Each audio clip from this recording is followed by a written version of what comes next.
Oh, Lauren, Lauren, queen of the screen.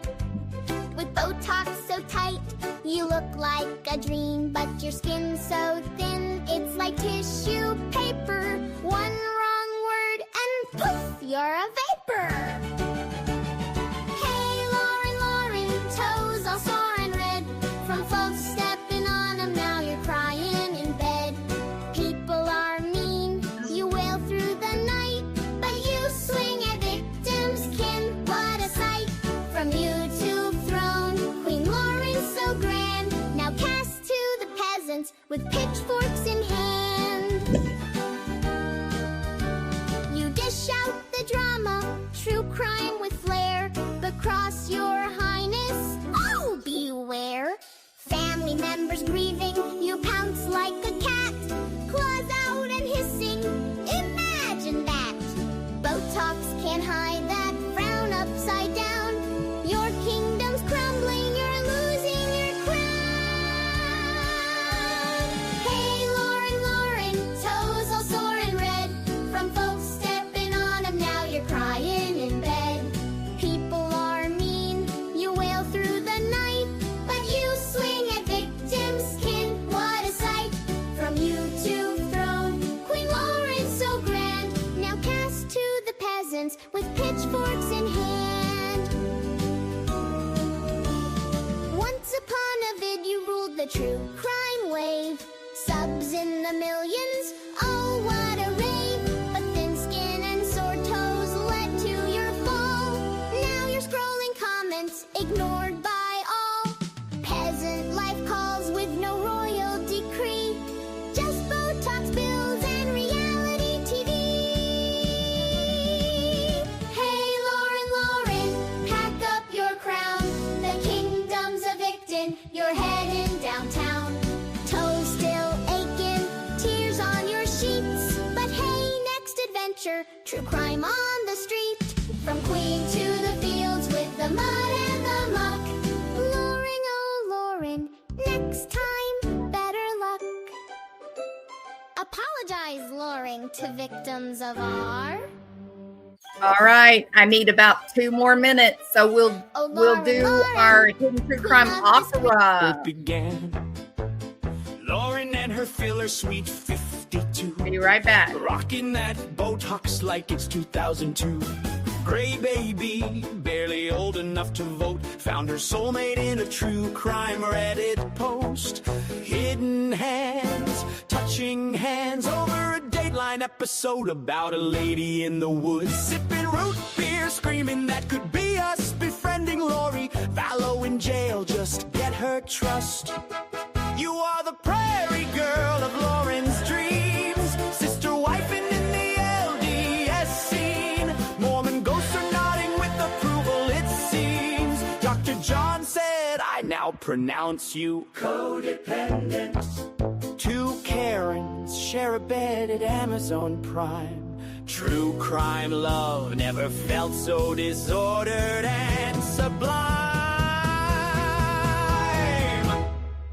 Ruby Frank had her vlogs and her chains. Jody had duct tape and nutritional yeast for days. Lauren's got a ring light and Needles rants about boundaries. Grayson has hidden TikToks doing sister-wife things. Both screaming, respect my authority, while the neighbors call CPS the FBI, peeking through the drapes at the strange trio at night. Be advised. 3 subjects, 1 fool, 1 fat walker. Last seen arguing over whose turn it is to be the victim or the stalker. Grayson traded prom for polygamy. Lauren traded menopause for a felony. Together they're worse than Ruby and Jody. They lie to cops, slander others, cry for 9 hours, leaving Dr. John oh so lonely.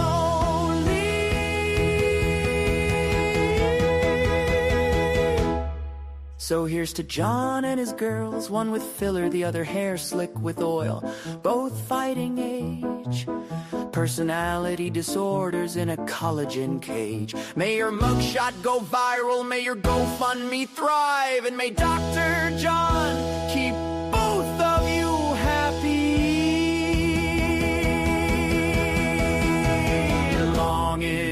to finish the mansion and air the Netflix documentary.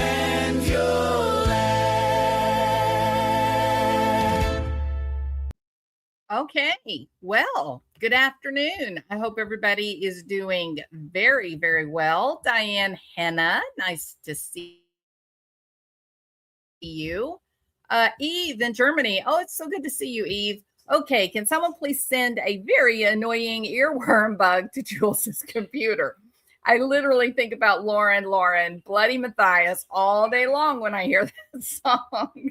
I am sorry, Eve, truly. All right, Shauna, good to see you. Thank you for being here, Shauna. Fly, welcome. Oh, I don't want to mess this. I cannot mess this name up because I could get in trouble. Fafuki 420 Mama. Welcome, Fafuki. I just think I'll call you F squared, okay? Victor, welcome. Good to see you. Skitty Nona, my friend. How are you? Zelda. HTC victim. Man, how many victims does that woman have, truly? Requiem, how are you doing? It's wonderful to see you. And Quilting with Jenny, you're awesome quilting. All right, we got our Christmas like, what do you call it? Visual pack, I guess. So our thumbnail is incredibly busy, but I thought it was super cute. But let me turn the border off right now so that you can see the thumbnail. That's the thumbnail. Right? I want to talk about me. I want to talk about number one. Oh my, me, oh my. Okay, the greatest song. I swear Toby Keith knew Lauren, and that song was about her and him. I have to start out the next two videos by explaining that Officer Mac Hottie. All right, you remember when we named him? You remember the other day when we were watching the police interviewing Grayson and Lauren, and then he made the phone call to Gigi, who was epic, if you don't mind me saying. She was great, normal.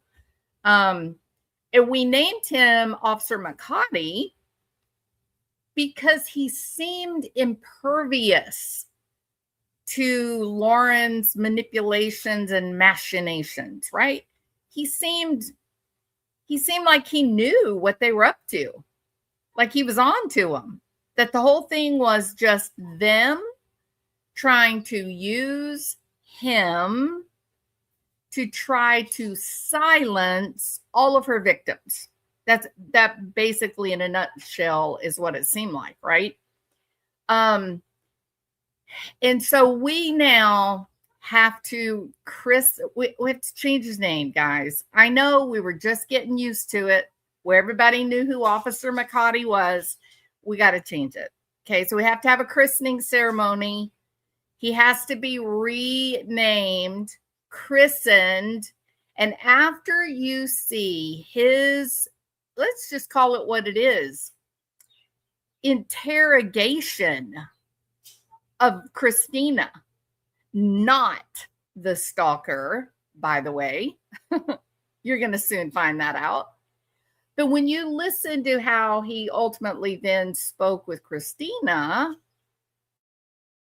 then you're like, oh, wait a minute. This guy totally knows Lauren. Like, what? Maybe he was aware that him talking to Lauren could be FOIA'd and it might get out. And so he wanted to kind of like hide that he, was going to do her dirty work, that he is essentially wins ni buega. Oh, come help me, Officer McSnotty. Will you go break his knees for Willow me? That is what it looks like. So he's been christened now, Officer Mac Snotty. You may have to repeat that a couple of times for it to become comfortable and you'll feel better about the name change. But sincerely, Officer McSnotty, I don't believe in the history of this channel. I don't believe we've ever had anybody fall from grace so dramatically and quickly as yourself.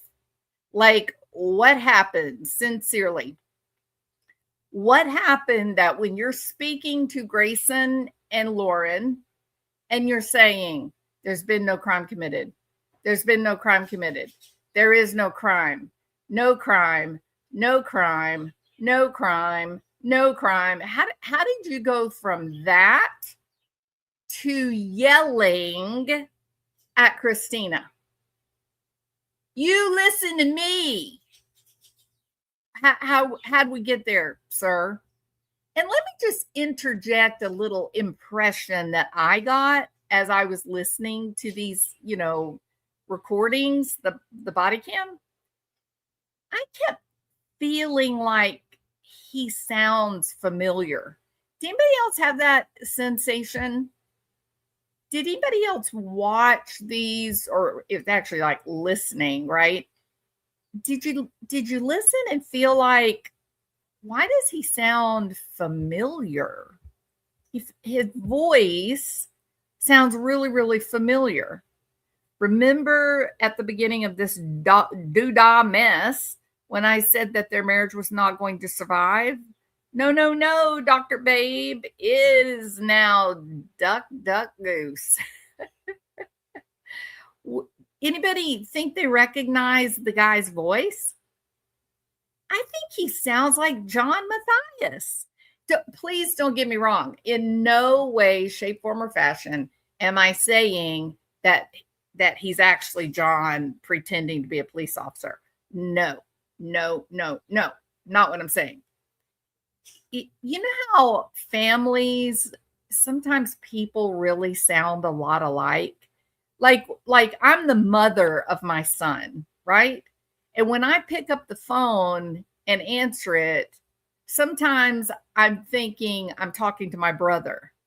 My brother and my son, for some bizarre reason, have exactly the same voice. Like I can hear them, right? So I think it is it's kind of weird to listen to him. And now I guess because there's been so much nonsense with Lauren and John Matthias, now I'm just like highly skeptical of everyone, right? It's hard for me to, oh, that's a good point, Kathy. Oh, that I didn't think of that, Kathy. Yep. Listen to this, y'all. Remember when the guy was leaving Grayson's apartment, remember he said he was going to call his sergeant. Remember that? Maybe his sergeant like whipped him into shape. Maybe his sergeant said, "Don't you know who Lauren Matthias is? She is one special babe. In fact, for us Mormon men, she is babe-alicious.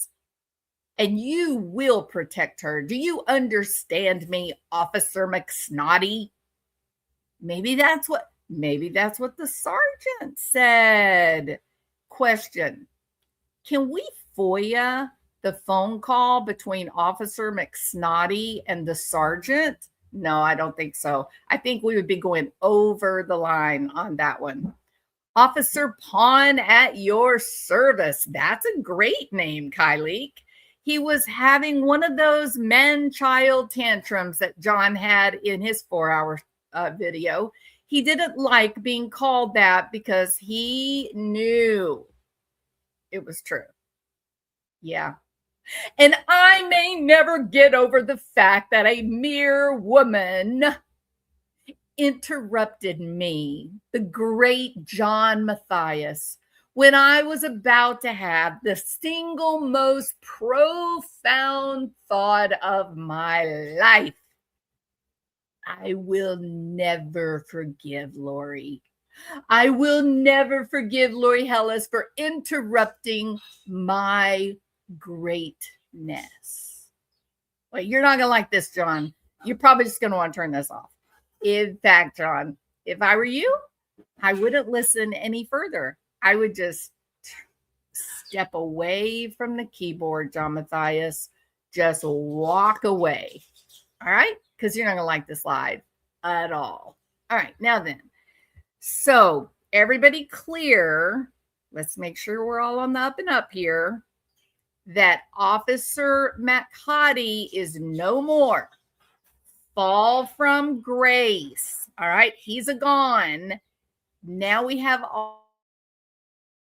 Officer McSnotty. Everybody clear who Officer McSnotty is? Officer McSnotty is the one who knew damn well that Lauren and Grayson were full of poop and that they were manipulating him to try to make him say what they wanted so they could put an innocent woman in prison for 5 to 50 years. But then his sergeant, who was probably LDS, said, "Oh my gosh, don't you realize Lauren Matthias she is LDS Mormon royalty. Don't you know? She is of the Mexico Mormons. She and her family, they like polygamy. Don't forget that. Listen here, Officer McSnotty. You get right out there and you call that stalker and you tell her the what for, and you let her know we totally have the Princess Lauren of Mormon Mexico fame. We got her back. And that old girl, that lady, that criminal Christina, she better not mess with King and Queen Lauren of the Mexico Mormons who brushed DNA against the Romneys. You got that? All right. Now then, we've made our point. So I want to take a little listen here because Lauren and John are public figures and they're royalty and they can command police officers and detectives and judges. They can command them at their service, do your worst. Then I think I'm probably okay to protect myself against what will happen where they'll have to reach out and strike this. They're going to have to reach out and say, oh my God, they played part of our lives. Oh my God, in heaven. Moroni, save us. Take down this video. Right, Lauren? All right. So we're going to go ahead and play a little bit of this because I think it's incredibly interesting. The total and complete lack of awareness on the part of the great and powerful John. All right. So let's take a little listen. Now, look how happy they are. Aren't they so happy? You know what they're talking about? This video that is here.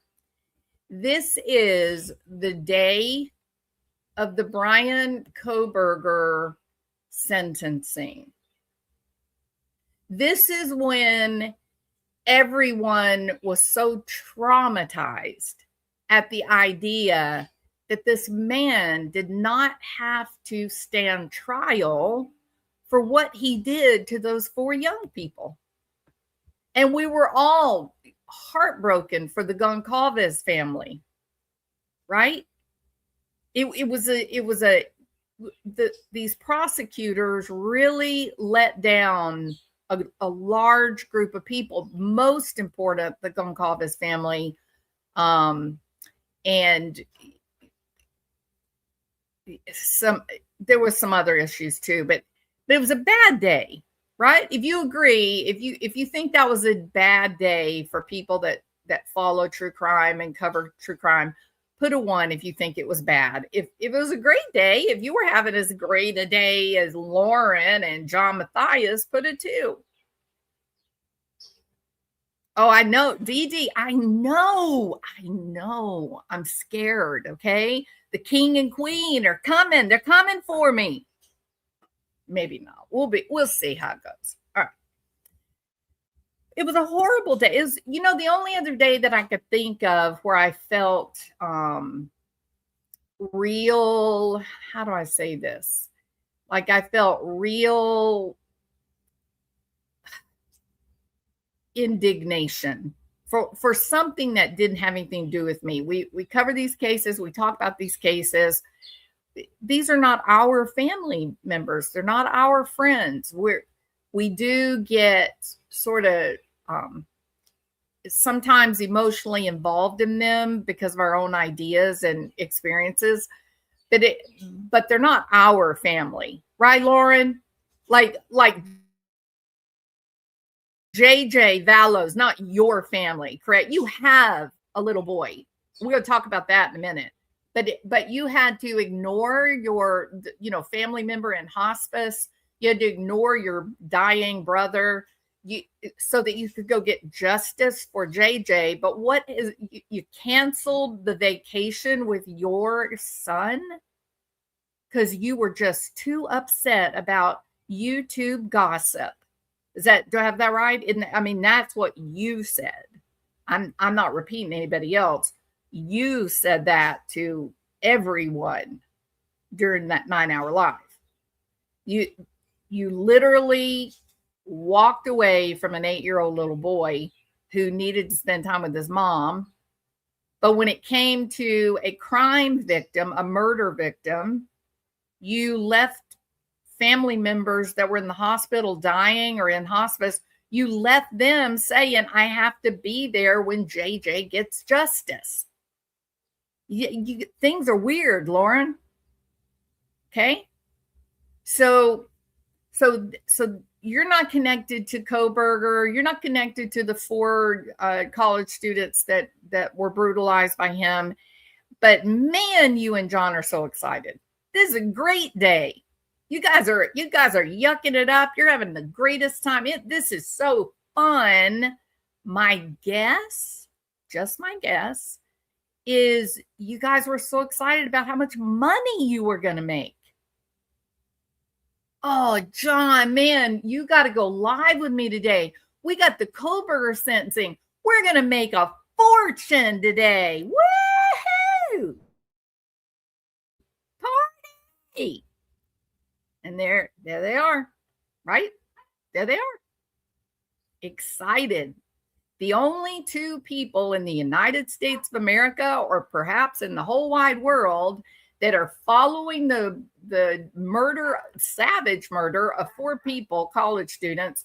These are the only 2 laughing.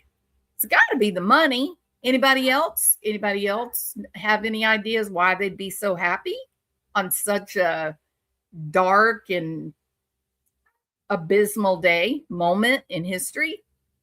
Right? It's weird. Right? It's going to get weirder because, it's John and Lauren, but just the gruesome twosome. There you go. All right. Oh, she has romanticized, Little Whiskers. She has romanticized what a victim is. Every time there's a new murder in the news, I can just envision Lauren. It's not fair. I want to be a victim. When is it my turn to be a victim and get everybody's attention and everybody talk about me? And I guess, John's like, oh, Lauren, it's okay, honey. It's okay, my little Mormon princess, babylicious, lovely lady. One day you'll get to be the victim. It'll be okay. And then you're going to really love it. Well, question, Lauren. Is it been fun? Are you having a good time? Because I have zero doubt that you have completely convinced yourself that you are the victim. I believe that you think that all these mean people are targeting you, and you have not once, not a single time, not a moment thought to yourself, wow, maybe I should not have slandered Christina. Maybe I should not have called Christina a stalker nearly 300 times. Maybe I should not have silenced Kay Woodcock, Crescia, Awen Reese. Maybe I should not have spoken so harshly about Gigi, a woman who gave me a ride to my B&B so I wouldn't have to take an Uber. Maybe I shouldn't talk about other victims, that I'm not going to bring that up right now. But that's the issue at hand, is that, again, you've romanticized victimhood. You've wanted desperately to be a part of this family that has been wiped out by violence. And yet now that you are, in a sense, a victim of your own doing, not violent, but that people are really uncomfortable with what you've said and done, my guess is that you're just sitting around crying that it's everybody else's fault. Everybody else has mistreated you. And not a single solitary time have you said, Christina, I am sorry. Or to go live on your big behemoth channel and say, I called Christina a stalker more than 300 times. I want to apologize for that. That was not true. I called the police many times to intentionally get a paper trail against Christina so that we could try to throw her in jail. And that way, anytime anybody found out who I really am, the things that I do and say that I actually really do, then I'll be able to say, what? You can't believe her. She's in jail for 5 years because of what she did to me. That was the whole thing, wasn't it, John? It's the whole thing. It's the only thing that makes sense. Yeah. So again, terrible day. It's the sentencing of Kohlberger. They're on their channel so excited. They're just, they got money, dollar signs just floating down like snowflakes, right? Those big fat poofy snowflakes. And they're just thinking, oh, we're gonna make so much money today. They're so excited, right? So excited. I wanted to play this little clip because I think it's really interesting how unaware they are. Now, I'm just going to give you a little heads up here, okay?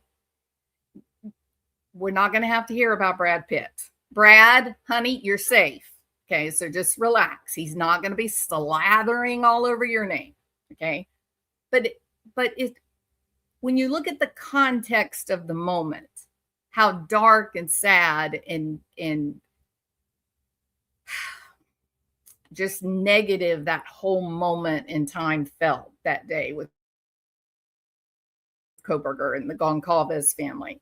Look at their laughter. Look how much fun they're having. And then listen to what the eminent, scientist, look how he presents this whole thing.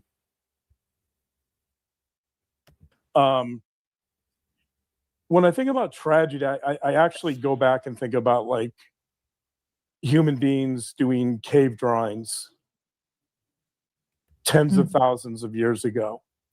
Okay, I think about like he's when he thinks about the 4 college students who were literally just brutalized, like it was like Caligula vicious, psychopathic vicious, what they experienced. When he thinks about that, y'all, he thinks about caveman drawings. Yeah. Jay, don't you think about like little stick figure drawings when you think about what those 4 families have had to survive and heal from?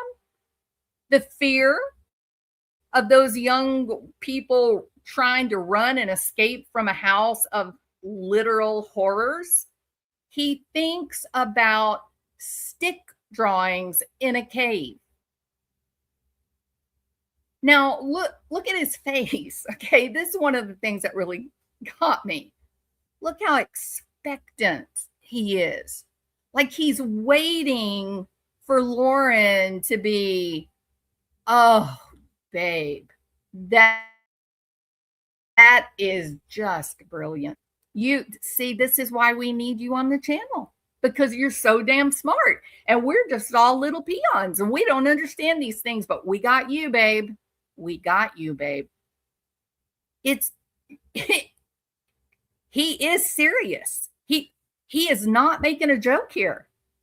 Now, I'm going to play it again, and this time I want you to watch Princess Mormon. I want you to watch her reaction when he says it. You know how she always has like this very serious look on her face, and he'll say something and she'll nod her head knowingly like, oh, yes, so brilliant, so deep. You should be a national treasure. Your brain should be a national treasure. Your brain should be at the Smithsonian, John. Now watch her reaction to the stick figure drawings, though. It'd kill me. Human beings doing cave drawings tens of thousands of years ago. She's like, what the hell? She's literally like what you and I are always thinking when he talks. She literally had that moment and couldn't even hide it. It's great. Watch her face. Watch her. When I think about tragedy, I actually go back and think about like human beings doing cave drawings tens of thousands of years ago. She's like, what? And, you know, I think she looked at Grayson like, cut, can we cut? Oh, we're live? Oh, hell. Yeah. Sweet baby Jesus. There you go, Blue Jay. Is that nuts? Is that incredible? Now, I'm pretty active. Let's see what this is. Pretty active on the Reddit thread about this. I clipped something from the newest body cam today that's starting to pick up some steam. The clip bolsters a theory. Proton email. Kylie, we were saying that the other day when McSnotty was interviewing Lauren and Grayson. Everybody was sitting there going, hang, what? Hold on. Don't say that Christina, the invisible stalker, don't say she's also magically sending out invisible emails. Don't do that. That's bullshit. Grayson sent the Proton email. That I said that being a smart aleck. And, you know, we'll hear more. But I wanted to play this little teeny clip because I'm sure they're like looking at the clock, waiting to see if they can strike me. It really is a reflection of just how disconnected they are, or he is, right? So disconnected from what they're actually talking about. They have just made $3 million covering the incredible brutality that happened against JJ and Tylee and the awful murder of Charles Vallow, Tammy Daybell. They've spent years exploiting that, turning it into dollars for their little mansion on a hill. And now they're actually about to cover the Kohberger sentencing, where everyone else was literally weeping. I literally cried out of frustration, and I don't know these people, but the crying was for what the Goncalves family we know experienced, because they were very public about what they were going through. Feeling can you imagine the students? Because all four of these young people were incredibly popular at their college. They were all in Greek life. Don't think that those students were not devastated, that this man was not going to be made to stand up and be accountable. He didn't even, He didn't even have to stand up and give any justification, like nothing. All he had to do is do a simple yes or no. That's all. I mean, he completely got off the hook for a coward. It was a very sad, dark day. And they are laughing, having a great time on their channel. And I do believe it's because they were excited about money. Ooh, how much do you think we're going to make tonight? Ooh, last time when we were talking about Lori Vallow, we made this much in one night. Maybe we'll beat our record tonight. I do believe that. And then he acts like, okay, I'm here to bring some kind of intellect to this process. So let me bring something with my PhD and let me uplift everybody and let me give some very profound information that you'll all just be just awestruck when I'm done. And he says, tragedy, the murders of Charles, Tammy, JJ, and Tylee. The murders of the 4 college students. Tragedy, real brutal, violent tragedy. You know what I think of? I think of caveman drawings. Stick drawings. That's what I think of. Tragedy brings to mind children's drawings. I'm telling you, the yuck. Just horrible. All right, now then. So we have, I've got to get the other video up. So now we have Officer McSnotty, who is interviewing Christina, the woman that Lauren said nearly 300 times, stalker, stalker, stalker, stalker. For the life of me, I can't understand why Lauren doesn't recognize that she has opened herself and John up to actual criminal charges, real defamation. Where is the proof, Lauren, that Christina stalked you? Because Christina, these other women that have the misfortune of either working for you or befriending you, victims' families members that you are now going after both personally and in court, they all have receipts, Lauren.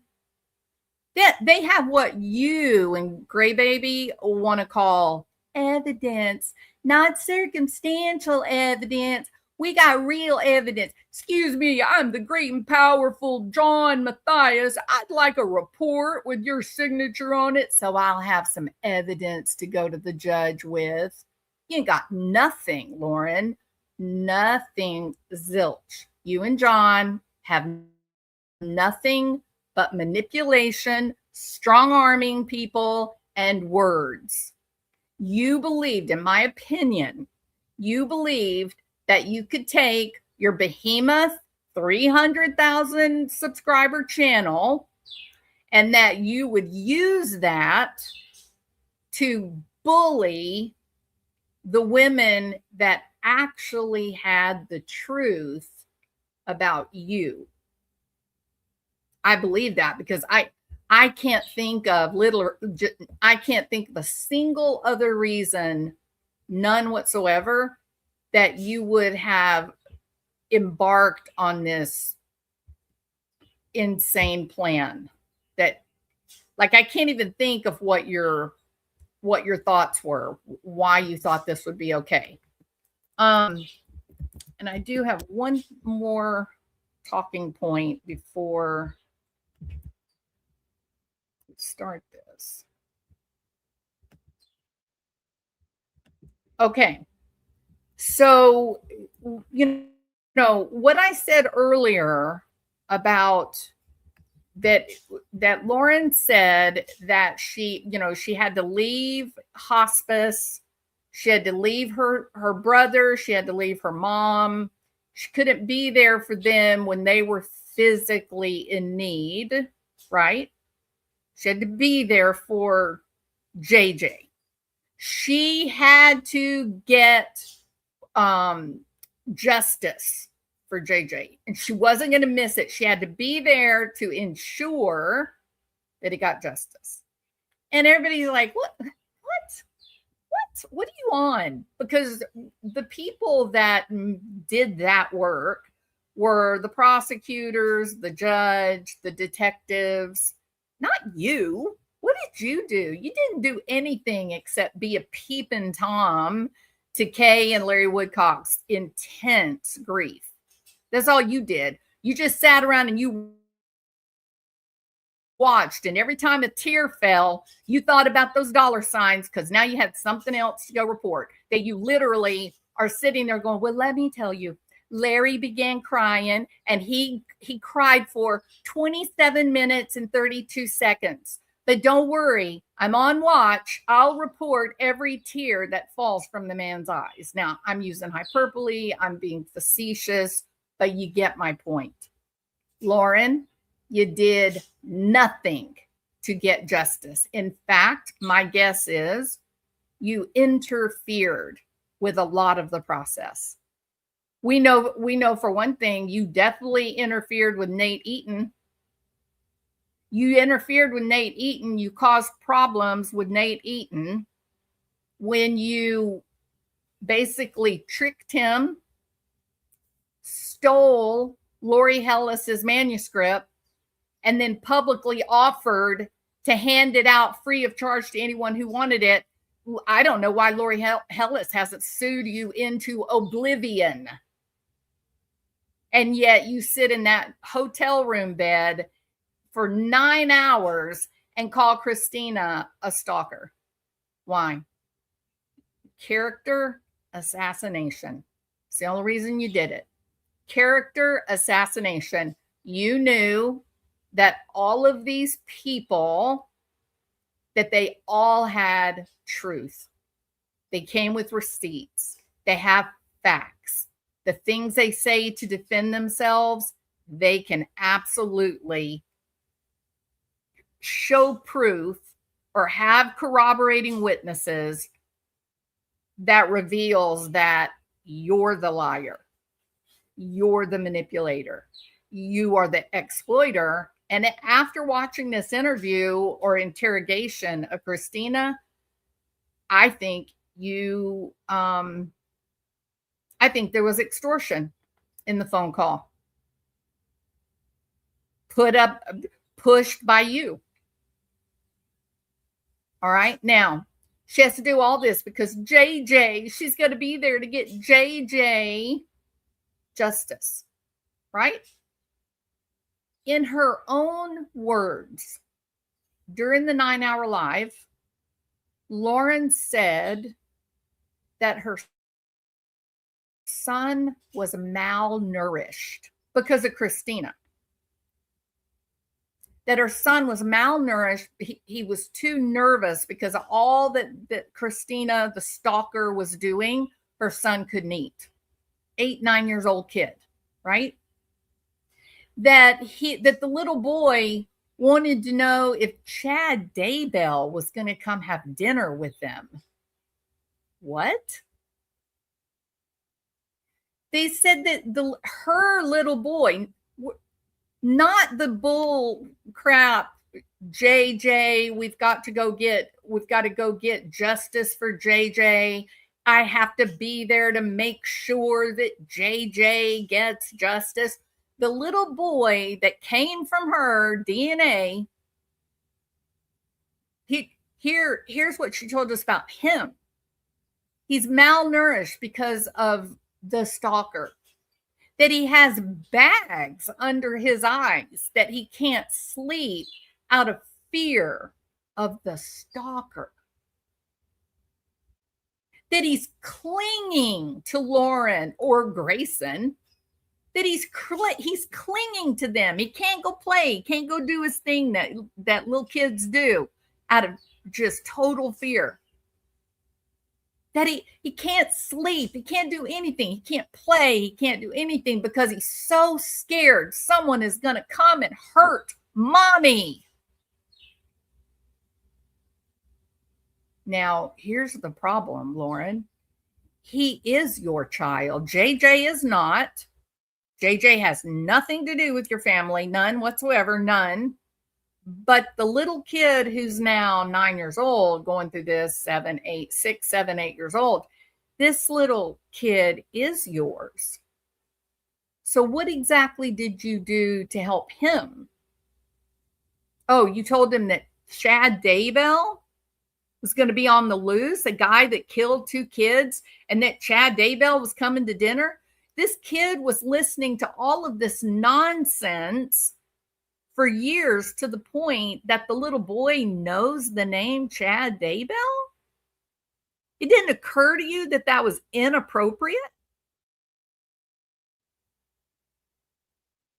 It didn't occur to you that, a mother's role, a mother's position is to create a safe environment for her children, that her kids feel safe, that the child looks at mom and says, Mom, there is a safe person. There is a dependable, stable person. No. You just wallowed in it while your kid had a front row seat. He has been traumatized, but then you do your little fantasy thing for your subscribers that you are the ultimate caretaker of JJ Vallow. It is really disturbing. And the other part of that is so disturbing is, what's John's excuse? Your excuse may be that you're mentally unwell. I don't know how you explain it to the people in your life. It's not my business really, but how does John explain it? We heard in the recording where Officer McSnoddy was interviewing you, we heard you say that you had to cancel your vacation with your son. That the day that you found out that, all of the text messages and emails, all of the bad behavior that you've been engaging in, that it was all going to be coming to light. And what you were motivated by was, oh my God, I'm going to lose what I've worked so hard for, which is to be known. I mean, let's face it, Lauren, that is it, isn't it? Like you have a YouTube channel with 300,000 subscribers. It's only because you need to be famous, right? That's all you cared about. If they find out what I'm really like, then I won't be famous anymore. That was your concern. But why would you cancel a vacation with your child, with your 9-year-old kid?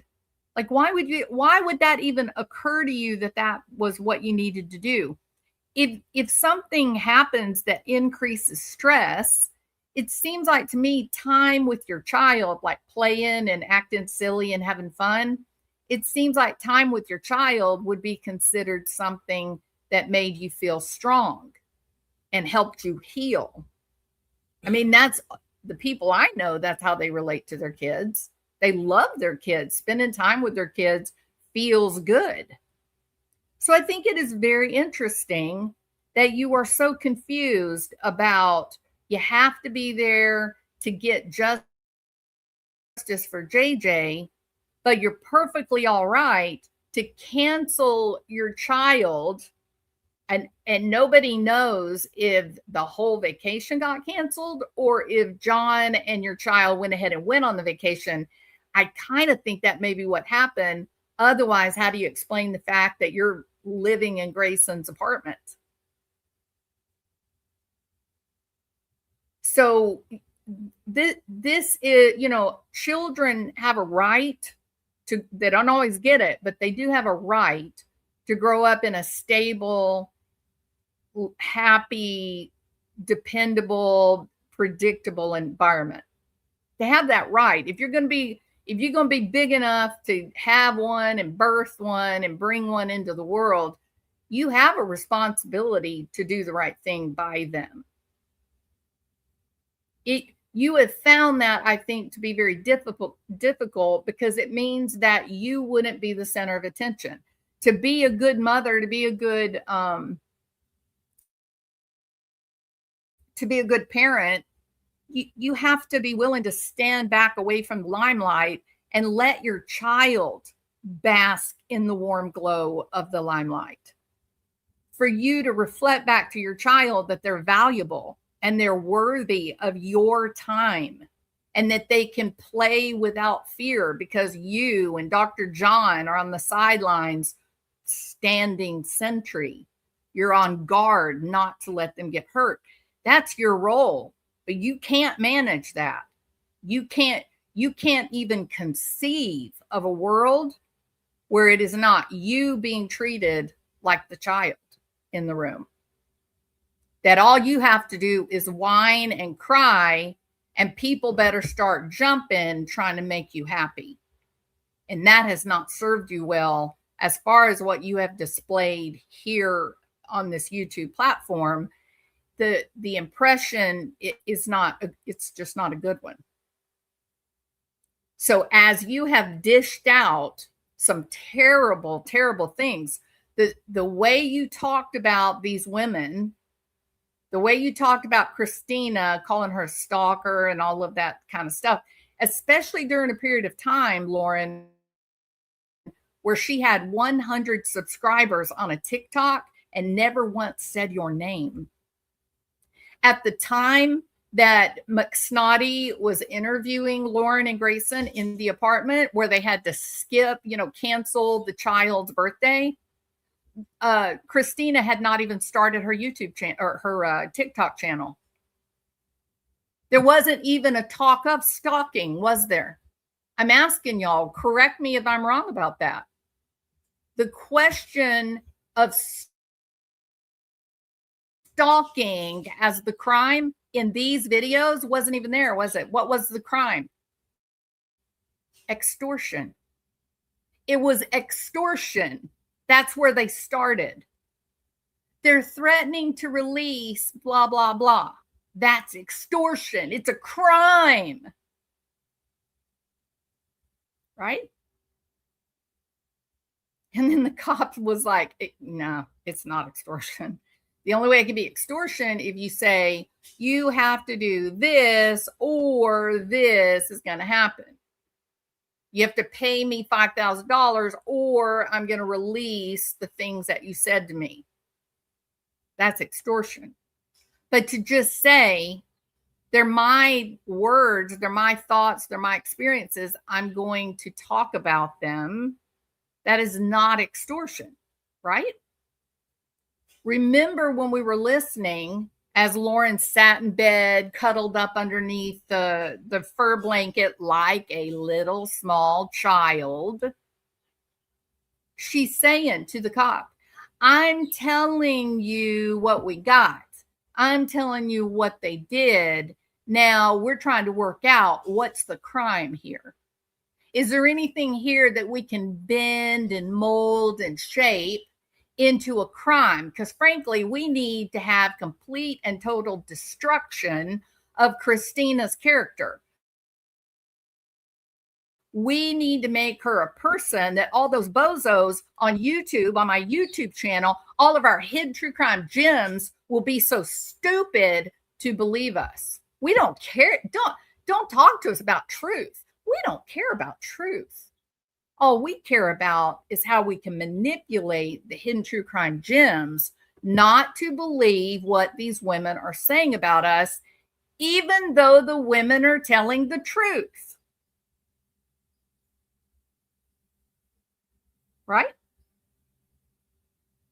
Yeah, like a little kid hiding underneath the fur blanket, weeping, crying, and then literally, Lauren, my God in heaven, you wiped your boogers on the blanket in the hotel. You didn't even realize that you did that. You were like in this little baby, little kid mode. Like I half expected you take your forearm and just rub it across underneath your nose and end up with snot all over your arm. You didn't do that, but you definitely took the blanket at the hotel and, blew your nose with it. It's just crazy. All right. Now then.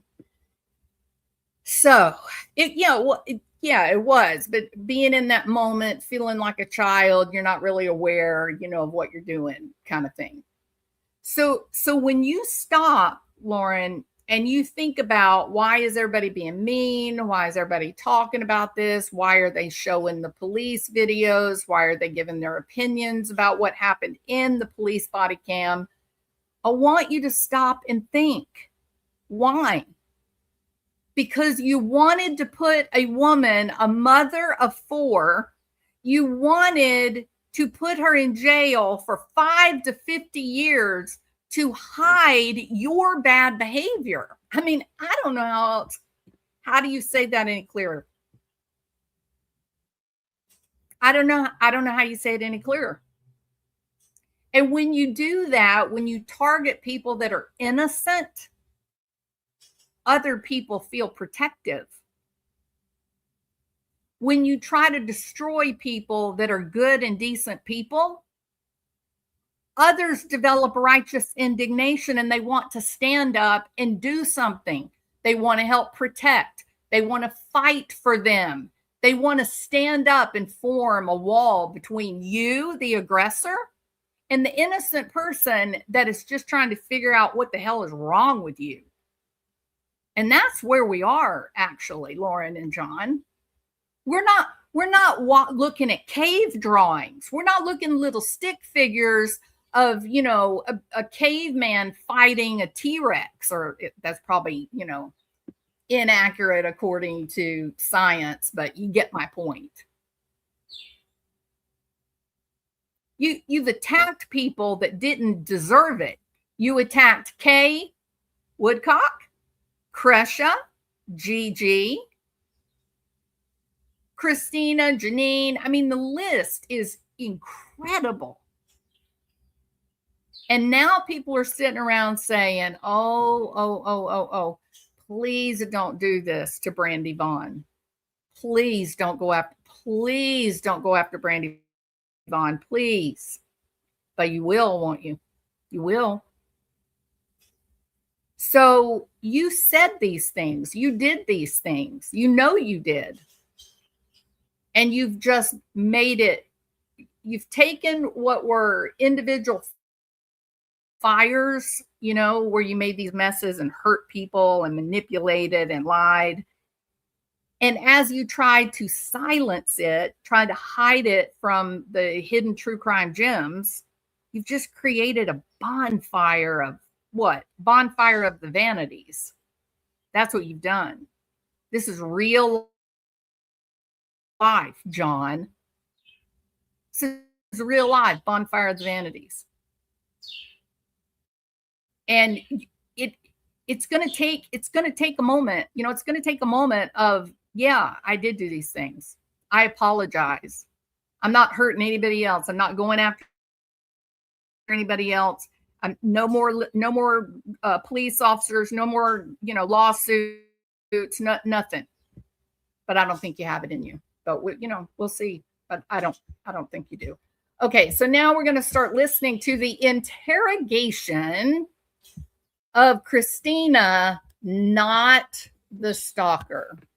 Not the stalker, right? Come on.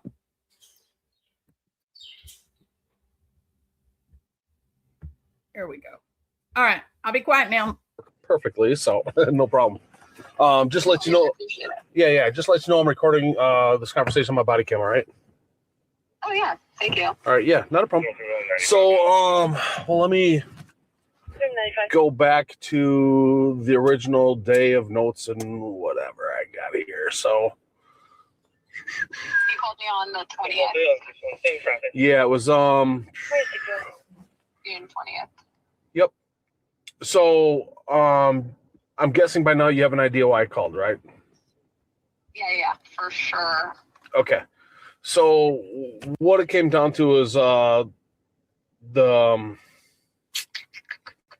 Actually, if you could, I feel like sometimes, the game of telephone happens. If you could just, I feel like, let's pretend I don't, because it could have gone through, who knows? With the game of telephone, things get rewired in the process. So I feel like maybe I should just hear it from you. Yeah, that's fine. I mean, if you don't want to talk about what you've heard or whatever, or what you think it's about, that's just fine. So we had somebody report possible, I'm just kind of paraphrasing in a sense, not theft of text messages, emails, but basically copying and sharing and threatening to use them to injure or, harm reputation pretty much, right? So... Wait, hold on. There's been actual threats. When I say the word threat, it's based on what they were saying. So threat by law, that depends on the state and what the definition of threat is. I'm a little bit, okay, I clearly have no idea then what's going on. If I guess. So to be clear, right off the bat, he's not thinking about a law. He's not thinking about a statute. He's not thinking about there have been laws broken here. And so it's my job to conduct an investigation. That you can hear it right in the very beginning, right? And it does get very bad at the end. But clearly, he is not investigating a crime, y'all. He's acting on the words of Lauren or John, perhaps. You go strong arm Christina. You make her scared to tell the truth. The truth now. This isn't lies. It's the truth that they're trying to hide. So that's number one. Number two, did you hear the tone in Christina's voice? She has no idea what this cop is talking about. Wait a minute. What do you mean? Threats? Like threats to hurt someone? Well, then I clearly don't know what you're talking about. Right off the bat. This is so insidious and dark. Honestly, Trisha of Web Sleuths, Duty Ron, honestly, you guys, why are you turning a blind eye? Why? Y'all are supposed to be like part of this very well-respected group of true crime creators, right? People have a great deal of respect for you guys. What's gone off the rails here, people? Because Lauren is your friend. Why don't you listen to the body cam? Why don't you listen? Why don't you look at the recordings? Why don't you look at the dates, Trisha, Megan? Why don't you look at the dates? The very day that this is happening, there's not even a TikTok for Christina. She's got her art stuff, but not the TikTok that sort of, starts talking a little bit about this drama, but never names Hidden True Crime, never names Lauren or John, ever. So what are y'all doing? You're just turning your back when there's actually crimes being committed in our community, in our true crime community on YouTube. You're just like pretending like you're deaf, dumb, and blind. Why? Because it's inconvenient. It's inconvenient to find out that you too were manipulated. Not me. I'm not the one. That is not who I am. Duty Ron, you know where I stand. You know my integrity. No, I'm going to go with what's right and what's wrong. I'm going to go in search of information to get down to what really happened versus what's the narrative, and then I'll make my decisions from there. This is shocking. This phone call where this man interrogates Christina, who has now been, after the 9-hour live, the 4-hour live, she has now been summarily slandered by Lauren and John Matthias. You guys don't care? Duty Ron, you are a New York City detective. You don't care that two creators with that much influence that they're actually acting like mobsters. They're acting like mob bosses. They're acting like somebody is going to wake up with a horse head in their bed. Oh, wait a minute. Is that you, Trisha? Are you the one in danger of a horse head in your bed? What's the definition of threat in Nevada? Okay. Like, I literally have no idea. Okay. So we don't need to go quite there, because if you don't know what I'm talking about, then I'm not going to go into deep definition of this, that, whatever. Okay. Yeah, no. So somebody that you had worked for in the past, you were contracted to work with. Let me just get this straight. And I hate to say it, but we go from calls to calls to calls to calls, so I don't want to make sure that I have You're fine. get everything proper here. So, Lauren Matthias. Yeah, Matthias. Matthias, okay. So you were contracted to work for her, I believe. Is that correct? No, I mean we were friends, and she asked me to do a few design jobs for her, and I said I would give her a friend discount, but I would still charge her. So I wouldn't necessarily consider myself a contractor for her. I was a friend doing a favor, and I obviously still billed for my time at a discounted rate. Okay. So you knew her, and you did business for her. Now, here's another little interjection that I want to make for some people that don't know this. Many do, but there may be some people that don't. This lady, Christina, the one that they want to put in prison for 5 to 50 years in order to hide their bad behavior. Okay. She is actually a professional artist. Did y'all know that? How many of y'all knew that? If you knew that she was a professional artist, put a 1. Just curious. She's a professional artist. She gets paid good money for painting and drawing, right? This is her profession. Like it's Lauren's profession to get plastic surgery and put on makeup and go in front of the camera and talk. It's Christina's profession to create beautiful works of art for people to either decorate their home or to advertise their company, or whatever they happen to need this art for, right? But apparently Lauren thinks that having plastic surgery, putting on makeup, that's a more valuable, notable skill than someone who is an expert, who is a very talented artist. Because she said, I need you to do some drawings for me. During these trials, they didn't have cameras in the courtroom. Again, we face this very unusual, perplexing moment where Mormons who commit heinous crimes, they seem to get special protections that, we Methodists do not get. I don't know what that's about, but I think it's, interesting, right, Kresha? Why is that? Other people have cameras in the courtroom. Why do we have to protect the Mormons that murder and kill their children? It's real weird. But nonetheless, they're not allowed to have cameras in Lori's trials, right? And so Lauren says, hey, we do some drawings for me of the courtroom. And she did. And apparently Lauren didn't think that, that's a talent or a skill, that at least not one that she should let go of open up her dirty, grimy little fingers and let some of those millions through. You know what? My opinion, not only should Christina have been paid her full fee, and by the way, Lauren and John, why don't you at least pay her now her full fee?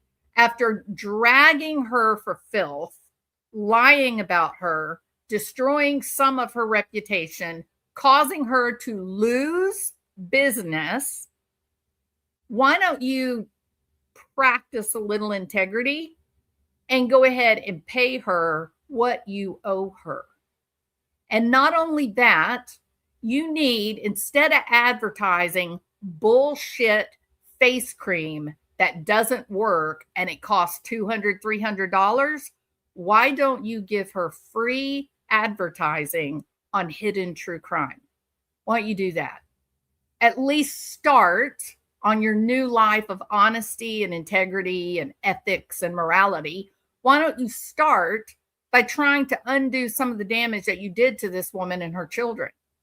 Why don't you go on your channel and say, here's a very fine artist. Let me show you some examples of her work. Here's how you can commission her to do your work for you. And I am sorry that I lied about you, Christina. I am sorry that I slandered you. I am sorry. That's a really good place to start. And if you were my daughter, you can bet you're behind. That's exactly where you would start. Exactly. Got to make it right, man. When you mess up, it's your responsibility to fix it. Compensated for it, whatever, right? Yeah. Okay. Well, there's between some other parties, there was discussion of and a particular email that went out about some text messages that could be damning to her in a sense from her point of view. Are you talking about the one Lauren sent herself? She sent it herself. I just know that there were some text messages out there. She was concerned of being put out in the public. Yes, but the email you referred to is an email that Lauren sent herself as well as others under a fake email address that was supposedly encrypted, but it was her. Okay. So I guess we all heard that, right? So Christine is like, oh, are you talking about the one she sent to herself through Proton Mail? Okay, I have to say this. While I was listening to the interview between this cop, Grayson, and Lauren, when they get brought up the Proton emails, I just looked at my husband and I said, Grayson wrote it. You can tell by her reaction right now. She in fact, she even looks like she's writing another one right now. As they were trying to get this cop to tell them what they needed that would have teeth, Grayson was over there on her computer. Oh, look what I found. Oh, this was in Proton. So before you start blaming Christina that she lied and said that you did the Proton emails, no, wrong. We all thought that before we even heard this interview, before we even knew that the guy called Christina. We were all watching when he was talking to you guys in Grayson's apartment, and everybody was like, this is bullshit. They wrote it. That's why they use Proton. It's not true. It's a lie. Christina can tell people what was in the text in the emails. She can talk about it all day long. She can even talk about it in a court of law and have a corroborating witness. She can do that. So I don't know, why you guys, further created another fire by sending yourself bullshit emails, because believe it or not, Lauren, there are in fact computer experts that know how Proton works and they know how to find out who sent it. So you're screwed again. Okay. Well, I don't know how you came up with that, but yes, it was by the email, Proton email, which is used for encryption purposes. Why she would email herself that, I have no idea. Considering it went out to several people and she was extremely concerned about the situation.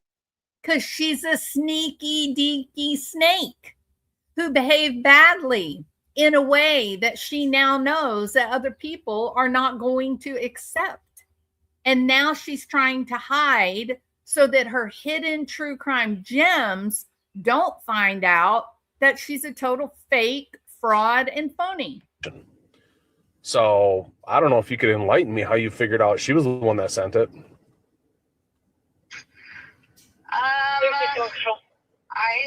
Okay, hold on. Because here's the thing. Here's the thing I don't want. I want to, but here's where I'm nervous. Okay, like the level. I don't know what extent Lauren's gonna go with what she's doing, and I know that because a report was filed, you probably will report back to her on things that were said and things that were claimed. And I don't know if I want to play that. Like, I don't want to give away how I know that it was her who sent it. Does that make sense? Yeah. Like, hold on. Number one, like, I am really impressed for her due diligence here. Like, respectfully, like, I just literally even told my mom and dad, it sounds dumb, like a few days ago, like how impressed I am. Because you guys have, like, I've been really disappointed with my police department. So hearing from you guys follow up on a report like this has made me very impressed. Well, thank you. I'm literally really impressed. Anyway, but my problem here, I forget my ADHD just went off the thing on thinking how impressed I am of you guys. But my point is Lauren, I'm personally, the level of harassment that is going on from Lauren to others, it is unmatched. Like, background check her, because there are some things, like, I suggest running background checks on her and her family. It's just, I'm just a little nervous to volunteer much more information just because of the nature of her. I don't know how else to say it. Okay. Well, and to be fair, after seeing all these body cams, after listening to what their messaging was on their YouTube channel, how Lauren and Grayson talked to this cop, how John talked to him, I understand what Christina meant. Let me just say this, my interpretation of what she meant. I think that she's scared to death because these people are clearly trying to invent evidence against her. I think she realizes that it's just a game to them, and that if she spends 50 years in prison, they don't care. They do not care. All they're doing with these cops and these police reports and approaching the judge, they're just trying to cover up what they actually did. Like, Lauren actually said these things. She actually did them. Not once has she denied that they were hers. Not once. It's all, well, they can't tell, right? Like, even if I act like a snake and I do psychopathic things to other people, it would be against the law for them to tell anyone, right? My secret is safe with me, correct? Hidden true gems, that should scare the shit out of you. That is not normal. The majority of people are going through their day-to-day lives trying to be kind to one another. Or if they're having a bad day or a bad moment and they act stupid and they're mean, they accidentally hurt somebody, then they go back and they apologize and they try to fix it. But the majority of people are good, decent people. The idea of sending anyone to jail for even 30 days because I invented evidence against them, not because they deserved it or earned it, that should scare you. And if I were Christina and these other women that had worked with Lauren, I would be terrified too. I would be terrified that John and Lauren, her family, the attorneys and such, that they would be like doing background checks on me, that they would be looking up private personal information on me, that they would be trying in some way to either get me arrested so they can call me a liar or invent a story against me so they could call me a liar. And that way, all the horrible things that she said and did, they already have an answer. They can just say, oh, why would you believe Christina? She's serving 5 years. because she's lied about me. And that's just not the truth, is it, Lauren? Christina hasn't lied. Neither did Gigi, Janice. None of them are lying. They're telling the truth, the reality of their experiences with you. And now we know that those things are real because we have seen how you guys operate when you are talking to a uniformed police officer. You didn't even hide the fact that you were trying to strong arm Christina. Well, maybe you could call Christina and you could tell her, hey, you're walking a thin line, buddy. If you do this, then you're going to be sued. That sounds like extortion, Mr. Officer McSnotty. Are you sure you didn't break the law, commit extortion? Well, let me think how I could do this to ease your mind, I guess. So this is obviously across several states because there's several names that were brought up that live in different parts of the United States, right? So the concern, yes. the concern that she brought was text messages that were supposedly threatened to be put out there, and once again to possibly tarnish her reputation. So, okay, keep that in your mind, y'all. He's threatening her. Okay, he's setting the stage, and he's going to do his little threat. He's saying, you know, there's text messages, and if you release them in an all-party state, then you could be sued. So you better not release them. That is the very definition of extortion. You have to do XYZ, or I'm going to do ABC. That is extortion. And that's what they wanted him to do. He's doing exactly what they wanted him to do. And this is why we christened him Officer McSnotty, because he's a little snotty, little snot. Because it's not the way good people act, and it's not the way that honest law enforcement officers behave. You don't even have any idea about what the law is, Officer McSnotty. You have no idea. You're just you got your marching orders from John Matthias's friend, the sergeant, and now you're doing what they told you to do. You're calling. You're saying, I don't care if it's true or not. I don't care what she did. I don't care what you got. If you release it, you are finished. You're going to suffer. We can't do that in the United States of America, Officer McSnotty. We cannot threaten harm to other people to control them. Can't do that. It's illegal. And threatening someone with their public and professional reputation, that if they don't do what you want them to do, then you're going to destroy their professional reputation, that's crime. And make no mistake about it. These women that worked for her, they can talk about whatever they want to. There was not one single NDA offered or signed. Not one. They can talk all day long about what they experienced. All day. Now, there may be some limits on what they can release. But without a doubt, they can certainly describe what they experienced. So you and Grayson, Lauren, well, even Grayson and John Matthias, you guys were the ones playing the extortion game, not Christina. Christina is acting with complete integrity and respect. Not once has she tried to threaten or scare anyone. She hasn't threatened vengeance. Nothing. None of that. You guys, you Mormon people.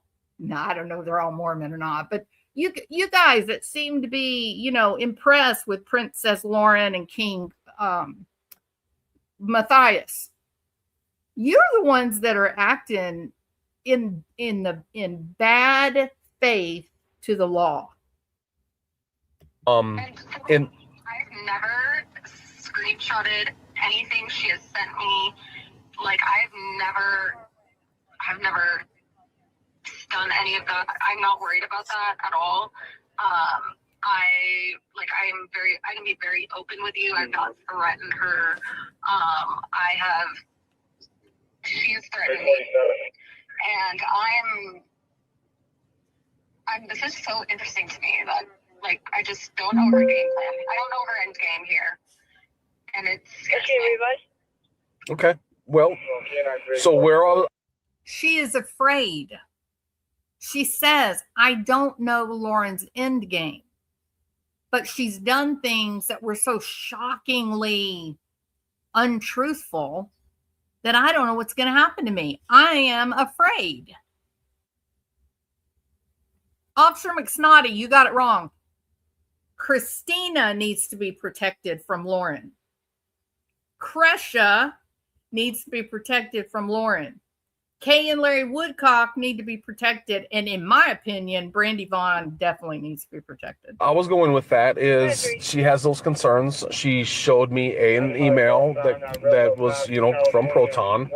So I did my due diligence as far as I could and within the law of, trying to see where we were at with what she had to say. Okay. So with that, once again, the concern of certain text messages and what it comes down to in Nevada is a phone conversation that is recorded. It has a two-person your two-party consent. Two-party consent, correct. So with that Lauren and Grayson admitted to recording Gigi. Don't forget that. Lauren, you're the only one who keeps breaking the law, lady. With the state Supreme Court also case law said that that includes text messages. So I mean, if you're wait, do you have the citing of that? Because I tried to look that up after you called me, like between the time you called me and we're talking now. Okay. And I couldn't find the case law on that. Let's see if I copy that down. Because technically, isn't it you are the person in the conversation? So here's the thing. She obviously has communications with, have or had communications with you and others, and whatever was said in those communications is considered a private communication between those parties. All right.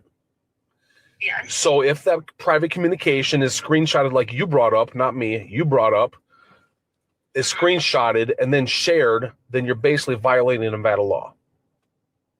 But what law? And how am I subject to Nevada law when I don't live in Nevada? Even if I were to do that, let's say. Well, if she's here and, if she's here in Nevada and it happens, she's sending the text messages while she's here in Nevada, then yeah, it's Nevada law. But I'm not in Nevada. I get it. I hear what you're saying. Maybe there is one day I have to screenshot.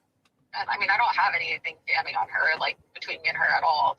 But I don't talk the way she talks. I shut that down so quickly when I first became friends with her. Okay. I call it a sliding glass doors on it. Well, then obviously you have nothing to worry about then.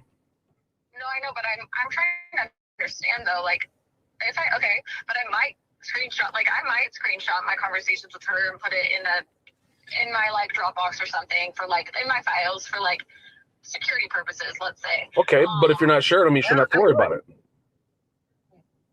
But I need to know if I want to. What if I want to share them? At this point, I kind of want to share them. If you want to do that, you can, and then you keep it on an external hard drive, and then any kind of legal action, anything that goes through the courts, it is legal to use that. Even if you recorded in an all-party state, you can still use what you saved in a court of law, especially with a domestic violence or stalking type of case. You can absolutely do that. The restriction is on whether you're going to publicly release it so that, it hurts someone. But coming and going, all day long. Check with your attorney.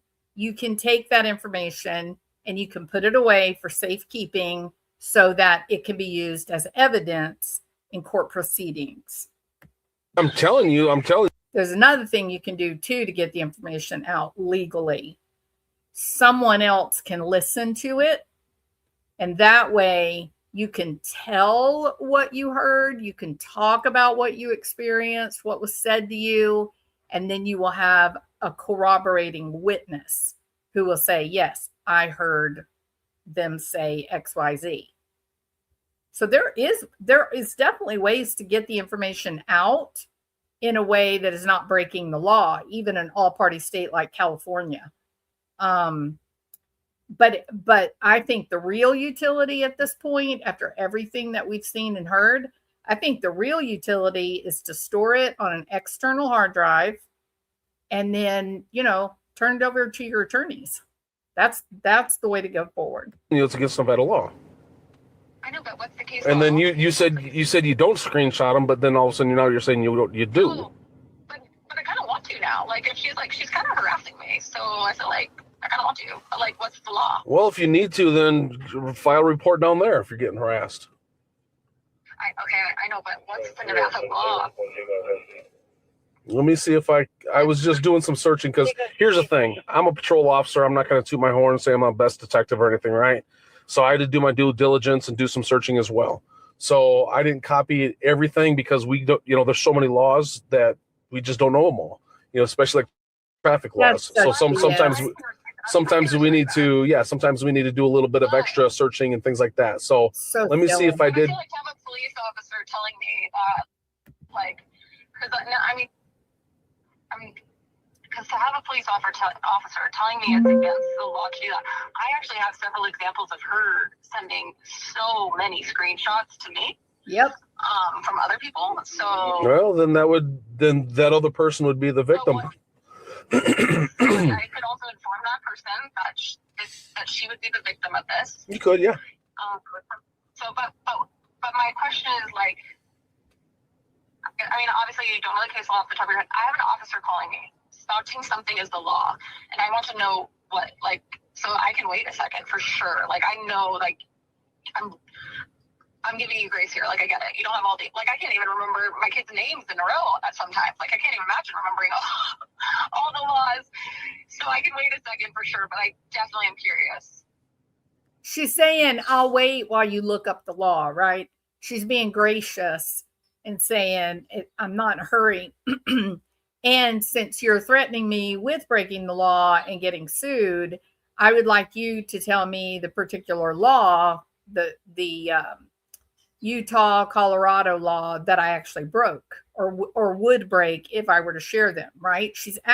She's well within her rights to ask him that. Otherwise, is it extortion? Is he harassing her? Is it legal harassment? It's really strange what he's doing. He's given her these vague threats, and I think it's designed, one thing, scare her so that she keeps Lauren and John's secrets. That's illegal, Mr. Officer McSnotty. You can't do that. Christina is the only one throughout this debacle that has not broken the very laws that you guys are accusing her of. Y'all have.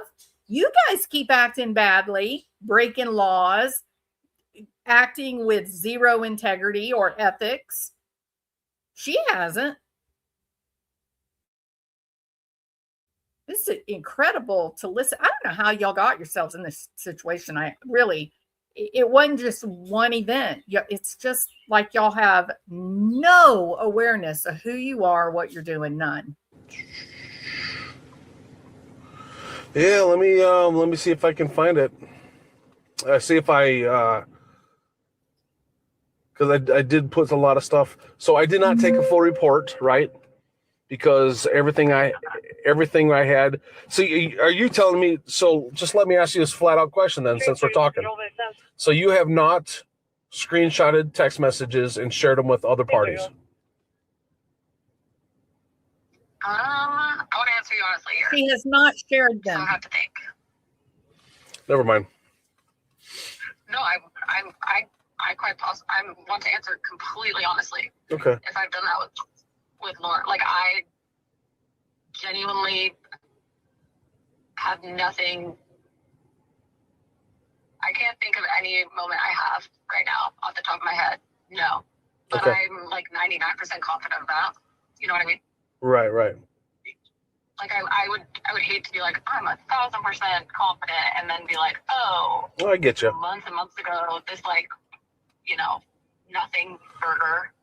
Right, I get it. Yeah, what happened 5 years ago? 8 months ago, whatever. Unfortunately, I was not friends with her 5 years ago. Whew.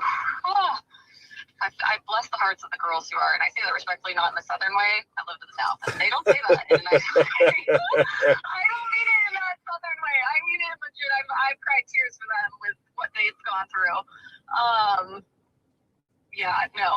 So yeah, I'd say 99% sure. Okay. But okay, I'm waiting for you to keep looking. Sorry. Yeah, I couldn't find it in. Oh God. A police officer who's threatening a woman says he can't find the as a law. person getting a call from an officer in another state claiming something is against the law in that state, I want to know the law. If I have an officer calling me, Right. but are you harassing me as the officer? I don't think you are. I'm just saying, Yeah, he is harassing you. I am on guard here, so I need to know what this law is. You did it, officer. You threatened her. Let's see if I can find it here. You've been looking, right? And why the nervous whistling? That's one thing that I didn't, looking through my notes, I didn't copy that exact one. You didn't get, did write that particular law, right? You know what, Officer McSnotty? Play stupid games, win stupid prizes. You called a woman who's completely innocent by the evidence that we've all seen now. She's completely innocent. She is not the one breaking the law. She is not the one trying to manipulate the police to do her bidding. She's not the one. In fact, she has now been slandered almost 300 times. She also has kind of experienced extortion more than Lauren did. And she's on the phone with a police officer that called her and threatened her with lawsuits, who's now going, I don't know. I don't know. Didn't write that one down.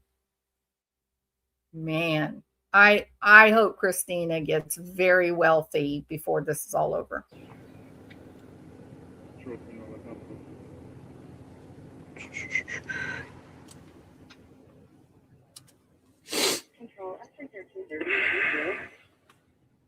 And of all the things I researched that day, that's one of them that I did not copy. So it's going to take me. You took your marching orders. You have my email address now as well. Yeah, I could. When I find it, I'll find it. When I find it, I'll. Can I do have a couple of questions, if you don't mind. Yeah. I know you had several questions in the email, so go ahead and shoot. Yeah. What is what's the, did you say extortion, or what is isn't that the extortion someone trying to threaten for monetary gain or personal gain to some degree? Yeah. Why are you asking that? Was there a threat in that email? Why do you, I got a question. Why are you bringing up extortion though? You brought it up. You brought that up. You talked about it with Lauren and Grayson. Yeah, what's the game? When did I bring up extortion?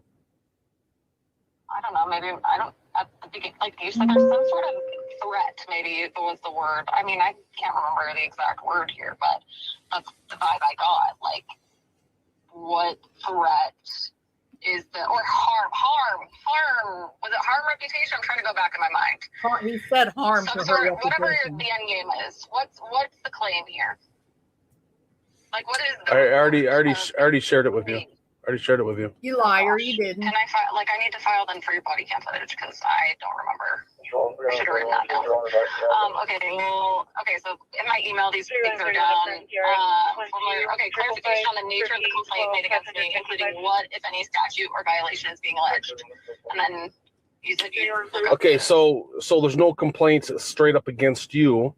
Your name was included in a list of other possibilities of a person that may have shared text messages that are personal to her in matter that could harm her reputation. You cannot accuse her of a crime without reasonable suggest like that you have a reason to believe that it was her. You can't even conduct a investigation unless you have some curious thought that, hey, this person may have done it. Did nothing. This woman did nothing. You acted like a tool of the great and powerful Matthiases of the Mexico LDS polygamy tribes. That's all you're doing. You're just being a tool. You're not being a law enforcement officer. You're not trying to protect for the common good. You're doing the exact opposite. You're acting like a mob, like a tool for the mob boss. Hey, go twist her arm.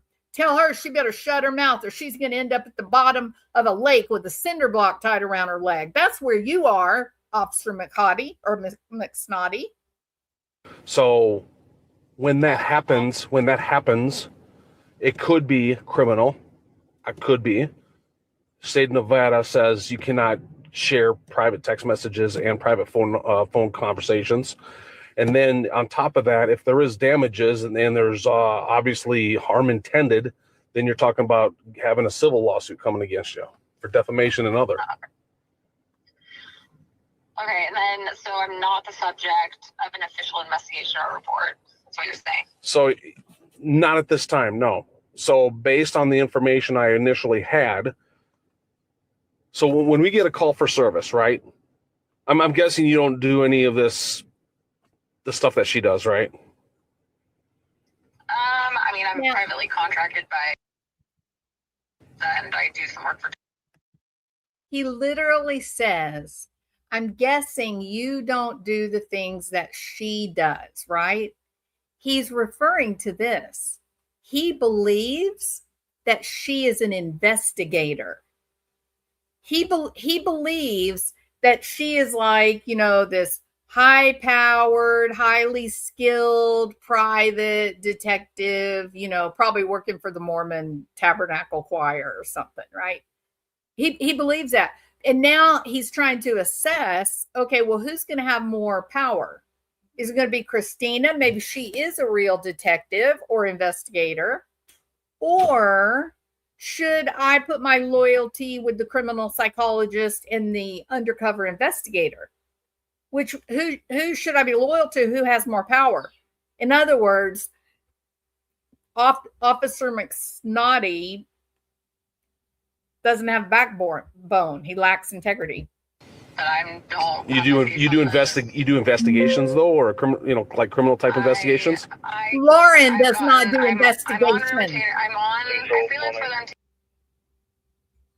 Okay, so but you're not doing like criminal investigations in depth ones like a detective though, right? Neither is Lauren. Or are you? Oh, gosh, no. Okay. No, Or dreams, maybe, but no. Well, the reason why I'm asking is because that kind of helps me understand the level of knowledge you have within this arena, in a sense. Does that make sense? Oh yeah, I mean, like I understand the true crime, like the true crime. That's why I'm asking for like these in-depth questions. Right, and that's what so the questions were kind of odd for me. So I was like, why would she need this, whatever? So what ends up happening is we get a call for service, right? The call for service is for this, that, whatever. It could be petty larceny, could be, civil matter, could be, a number of things, right? So based on the call for service, the initial call for service, the initial notes for dispatcher, we go to the scene and we talk to the individual, right? Based on the initial meeting with that individual, who will call a person that reports, it might turn into, yes, they are a victim, or maybe they're not a victim. So sometimes they say certain things and they don't understand the law. So we need to educate them what the law says. So if it is something that they talk to us about and there is proper proof that a law had been, broken, then we'll take a criminal report. And the criminal report, so then they become a victim at that time. Otherwise, it's an allegation possibly, or something. Here's the problem, Officer McSnotty. You told Lauren and Grayson multiple times there was no crime. No crime, no crime, no crime. You told them. So if that's the case, and you know damn well that, there is no crime, why did you call this woman and harass her and threaten her and intimidate her? You see, Officer McSnotty, you're the kind of police officer that gives good police officers a really bad name. Now, all of the true crime community is listening to this and watching how you treat Christina compared to the way you treated Gigi and the way you treated Lauren and Grayson. You are committing a crime against Christina. You are threatening her. You are threatening her. And she did nothing.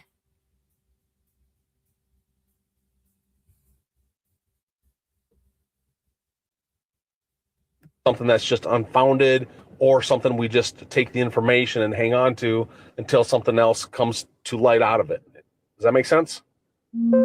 Yes. So every call for service we go to, whether it's an accident or whatever, because even an accident, we might not give a criminal citation to, when I say criminal, a traffic citation.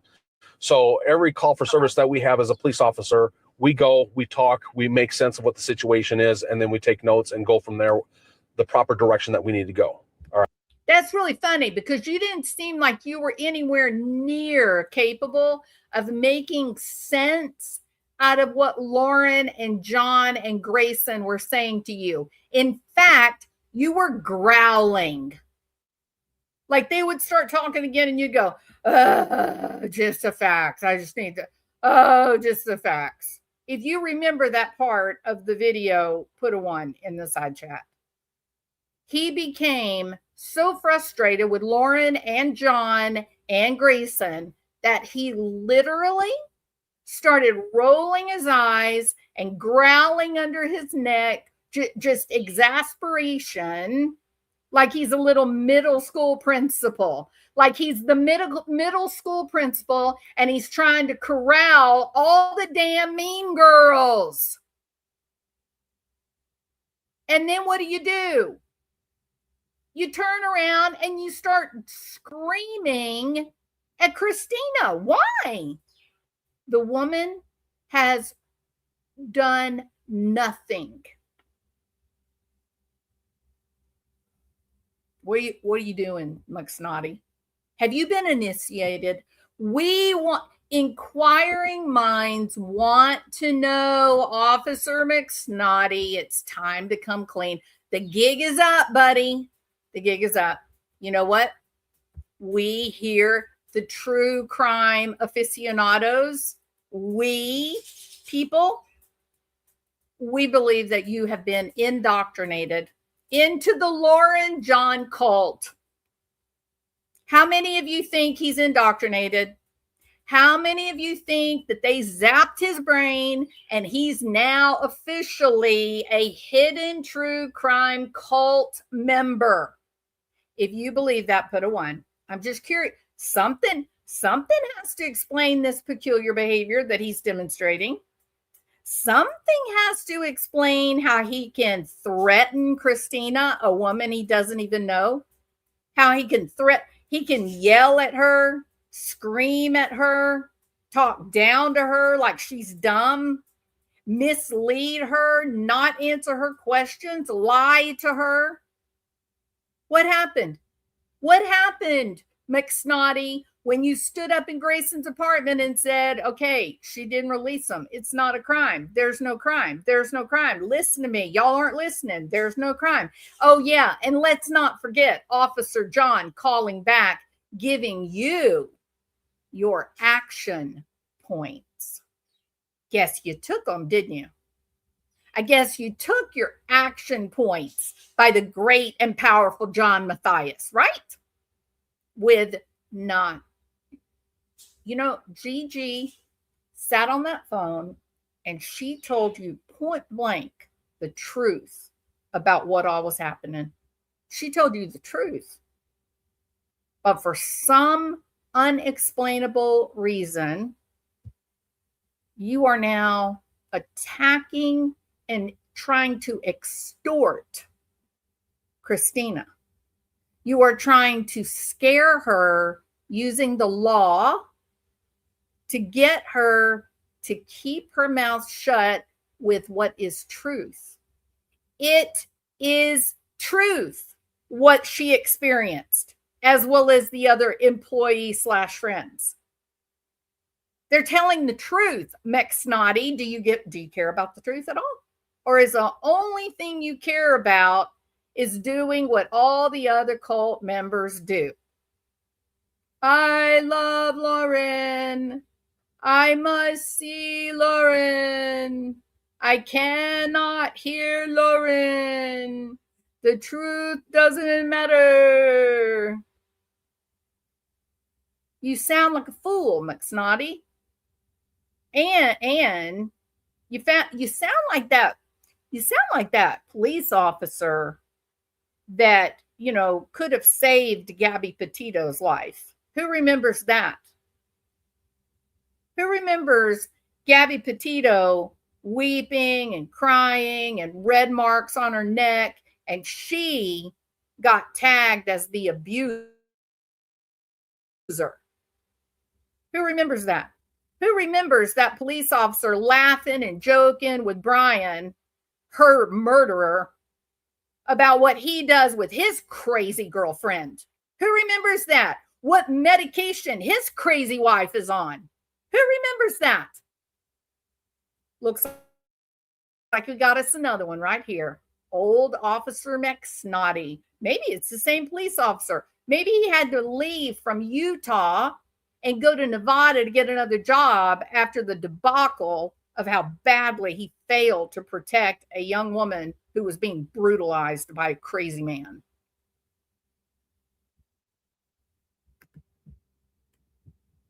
Boy, this makes me so mad. Right. So not every call for service ends up being a report, and not every report becomes a true investigation. Sometimes a report is just documenting stuff, and it's a non-criminal report at that time. Based on what she was telling me, there was absolutely nothing I had at that time to say that a crime had been committed, or for that matter, who truly committed a crime, because of the information that I had. Does that make sense? Yep, I'm following. So we will still make a few phone calls on that person's behalf. You know, let's say it's a neighbor, right? You know, apartment complex or next door neighbor, and they're having problems with the person down the street or up above them. Hey, we can document this stuff. I can call this person. I can stop by their house. I can talk to them. Do you want me to do that? Yes or no? No, it's just going to raise flags. I don't want to create any hassle. I don't want to do this. So therefore, no, don't contact them. I just want to document it. Okay, we won't contact them. You know, oh, yes, please contact them. I want them to know that this is a serious matter to me, blah, blah, blah, blah, blah. Okay, fine. So in this case, I contacted you based on her request to have a conversation with you and to basically say, hey, this is, here's what. You heard that, right? I'm going to tell her that I contacted you based on her request. I contacted Christina based on Lauren, Matthias, and Grayson's request. You hear it plain as day, right? We heard it when he was in the apartment with Lauren and Grayson. We heard them saying, you could tell her this, you could tell her that, tell her she's walking a fine line. Y'all remember all that, right? If you'll go over to Every Day with Jay, she did a great live this morning where she was covering all this. Go listen to her video. It was wonderful. Christina, Janine, there were a lot of people that were in the chat. It was very enlightening. It was entertaining. But listen carefully when we get to this part, because she was able to go back to the court during Lori's trial when there is the showdown with Lauren, and Janine is saying, I think, or maybe it was Lindsay, one of them was confronting her saying, how dare you file a restraining order against Christina, and then you come down and want her to let you sit by her in the courtroom. You're having people chase her around. How dare you, right? They're saying, stay away from Christina. You're going to get her in trouble. Stay away from her. And I'm not going to tell you what you can hear, but go over to Jay's and listen. Just go listen. You won't believe how easily this woman lies. John Matthias, you're the main one that needs to go over there and listen to the live from this morning at Every Day for Jay. You're the main one that needs to go listen to it.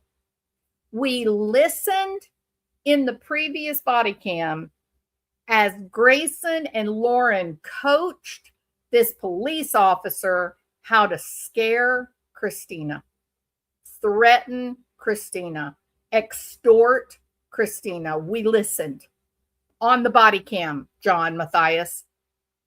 And now here in this body cam, speaking directly to Christina, he says, I made the phone call to you at their request, talking about at Lauren's request, but it was also Grayson that asked for the phone call, and John asked for the phone call.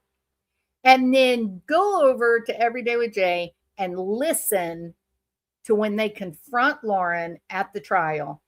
Listen to how easily this cretin lies.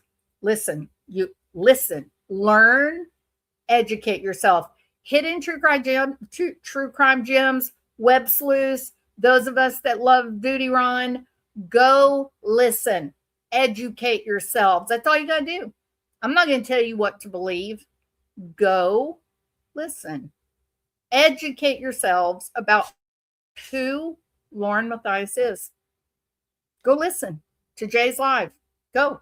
The reality is out there. The truth is out there. And I absolutely refuse to believe that good people don't want to see an innocent person sent to prison for 5 years, away from their children and parents for 5 years. For what? To hide Lauren's bad behavior. To help Lauren and John hide the fact that they have no integrity.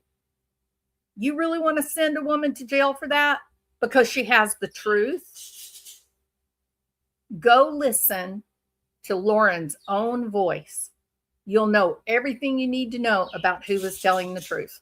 Here's what it is in Nevada to break the law, and please don't go down those roads if you haven't, blah, blah, blah. So, it's not necessarily an investigation. We're having a conversation and listening to what you got to say. She didn't even think you'd even possibly talk to me, and a couple with the other people that I called, same thing. So, sometimes when this stuff is out there and I have a conversation with somebody, maybe people have thoughts of doing something, and then all of a sudden they're like, yeah, maybe it's not a good idea. I will be straight up with you. She has said some terrible things, and she is scrambling. Like, she has done some pretty freaking awful things. Yep. She is so nervous. And it's not me. I will let other people tell their story if they want. I have zero interest in sharing other people's stories or names when it's not my own. But I will say, from my own perspective, you are being used as a pawn in her game, and she is so scared that what she has said and what she has done becomes public information, because it is so awful. It is so awful. And you, McSnotty, are being used as a pawn by the exploitative couple, Lauren and John Matthias of Hidden True Crime. They are using you as they used Kay and Larry Woodcock, Kresha, Colby Ryan, as she's trying to use Brandy Vaughn, as she used Lindsay, Janine, Annie Elise. You are nothing special, buddy. They will use you for what they want only, and they will discard you. You will experience love bombing, and then when you've done what they need you to do, then your name will be mud. And you better be careful, because they may decide to put your ass in jail right next to Christina. Integrity, Officer McSnotty. that right there is why I'll talk to you. She doesn't think I'll talk to you because really I don't have anything to say. I don't have, I made it very clear from the beginning of our friendship, I don't talk shit on people. I don't want to hear anyone talk shit on anyone. That is too heavy in my life. I don't want that. I like people. I genuinely like people. And I've experienced some people like this human being where I come to a crossroads of whether I'm going to like people or not still, because, one bad lemon or whatever doesn't make them all bad. But I'm just saying, she is terrified that the things she has done and what she has said is going to become public, and she's trying to scare people into silence, and you're being used as her pawn.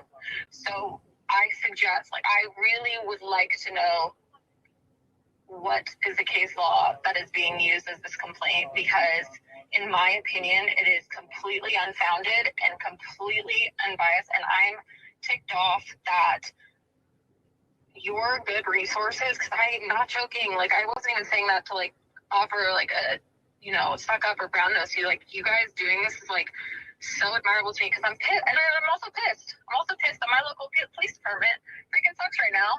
And here I am, this girl has used her local police department as a pawn to scare people into silence, because what she's done is that messed up. Officer, I'm so sorry, but it is so messed up.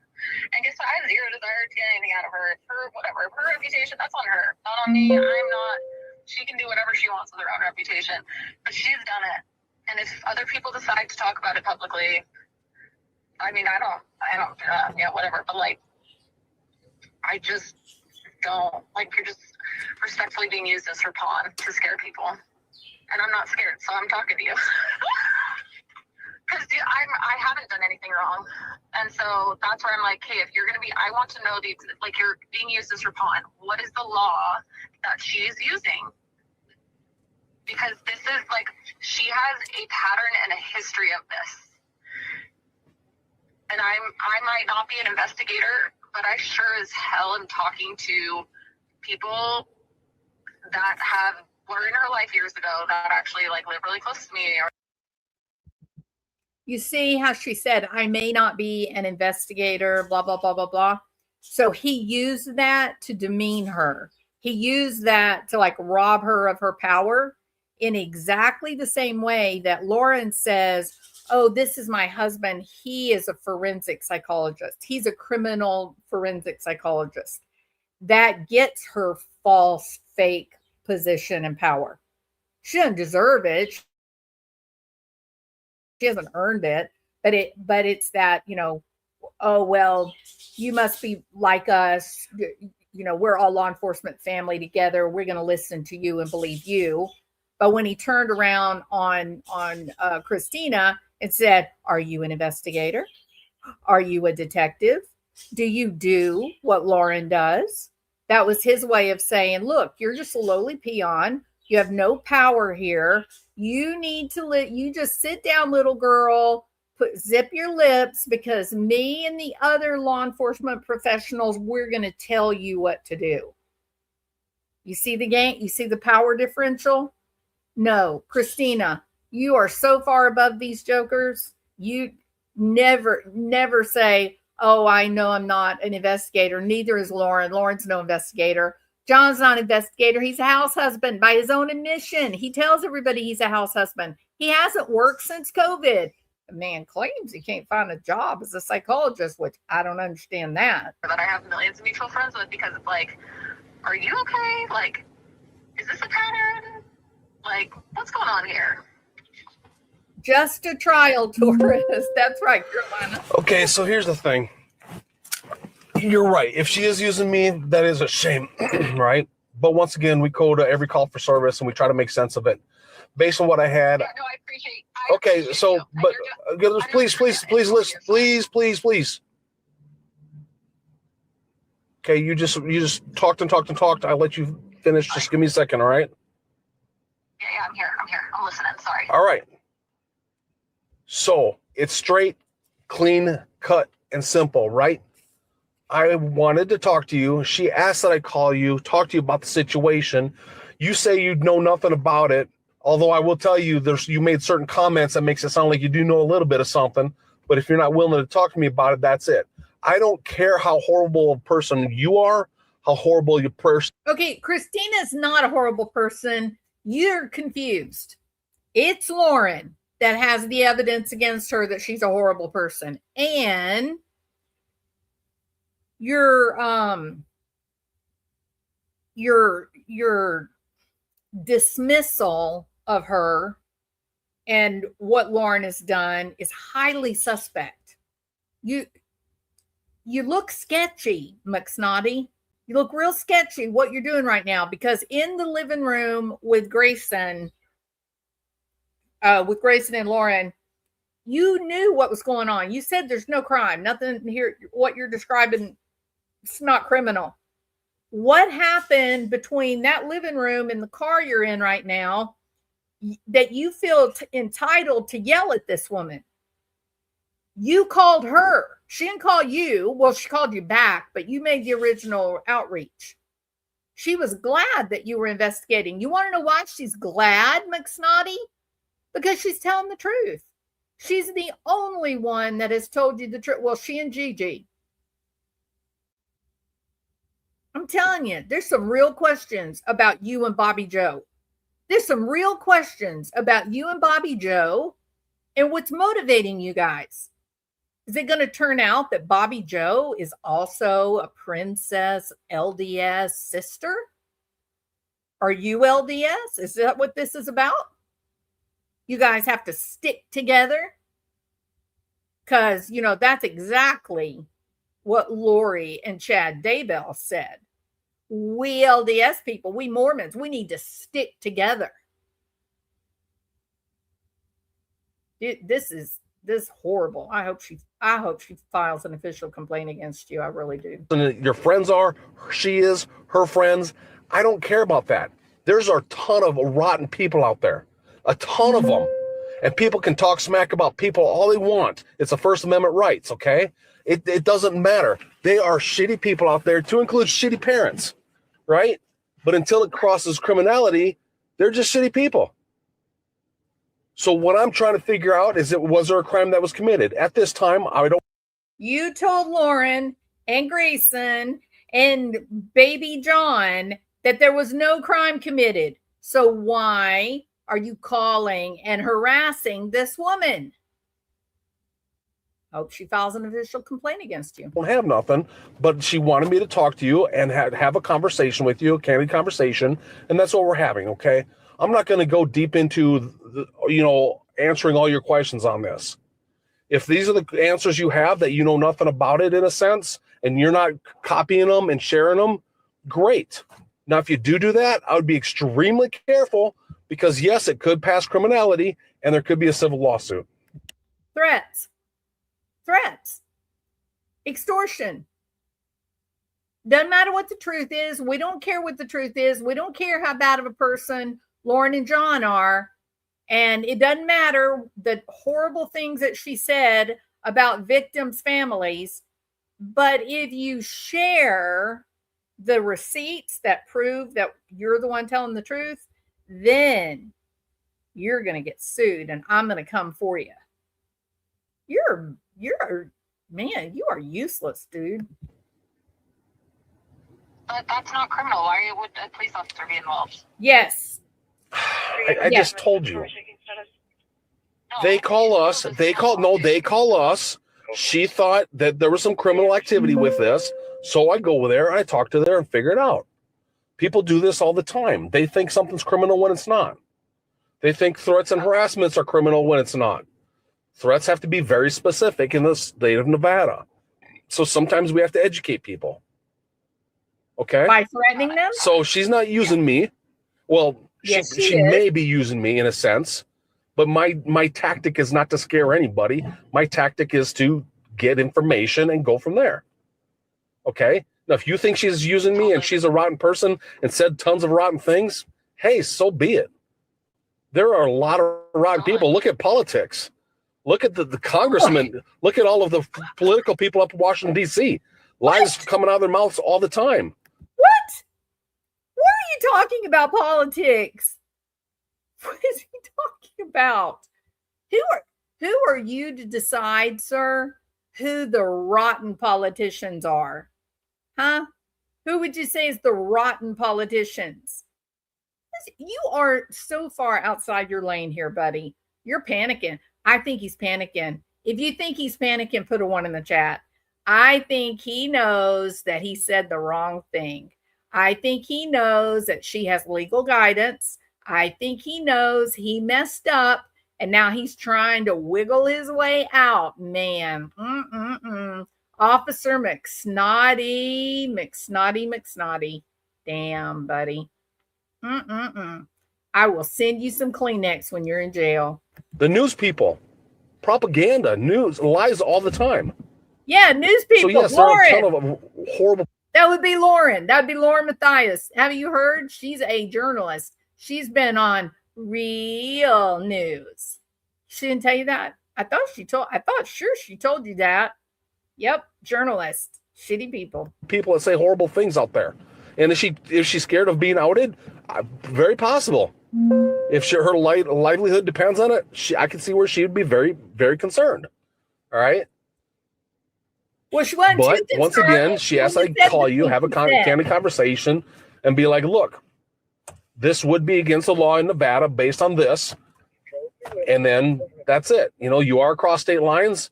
I told her, says, if you got that much concerns and everything else, go to the FBI. You know, get them involved because you got interstate stuff going on. Oh, my. Officer McSnotty.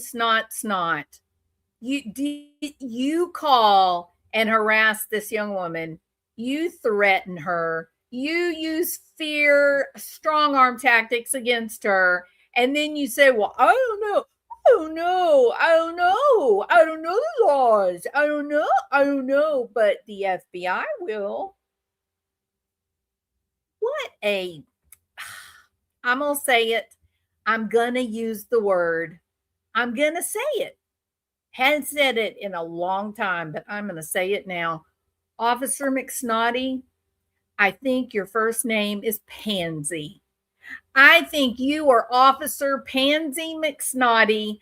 I think that you are a flip-flopper. You are like a fish that gets brought up from the depths of the ocean and lays on a dock, and it's out of oxygen, and it knows that death is imminent, and it flips and flops and flips and flops and flips and flops. And hopefully some kind soul like Christina will take her toe and tap it back into the ocean. You have no backbone. Man, such disappointment. Crowd, all across the states, and it's involving the internet with certain things. So maybe the FBI needs to get involved. The FBI. So that's where we're at. Busy. Do you have any? McSnotty. You know what? FBI is not going into young women's apartments to hold the hands of two overgrown, aging, wrinkled sorority girls trying to figure out who's going to tell my secrets. They're going to tell my secrets. They're going to tell the whole world that I'm a hoe. They're going to tell the whole world what I did after that party the other night with that handsome young detective. They're going to tell it all. I don't want them to tell it. How do I make them be quiet? And you held her hand and patted her hand and said, tis, tis, tis. You going to be all right, little hottie. You're going to be all right. In your mind, you're thinking, wow, that is a lot of filler, man. Give it up, sister. What are you doing? The FBI is trying to save children from sex trafficking. Did you know that, Officer McSnotty? There's little kids that have been taken, stolen from their families. They're trying to find them. There are people that were murdered by their spouses, and they're trying to gather good evidence so that they can prosecute them properly, like they did in the Brian Koberger situation. The FBI is busy. Okay, the FBI, they're the ones who do real investigation, sir. You want to call this an investigation? I don't call this an investigation. You're acting in the role of house mother to old, wrinkled sorority girls. And you want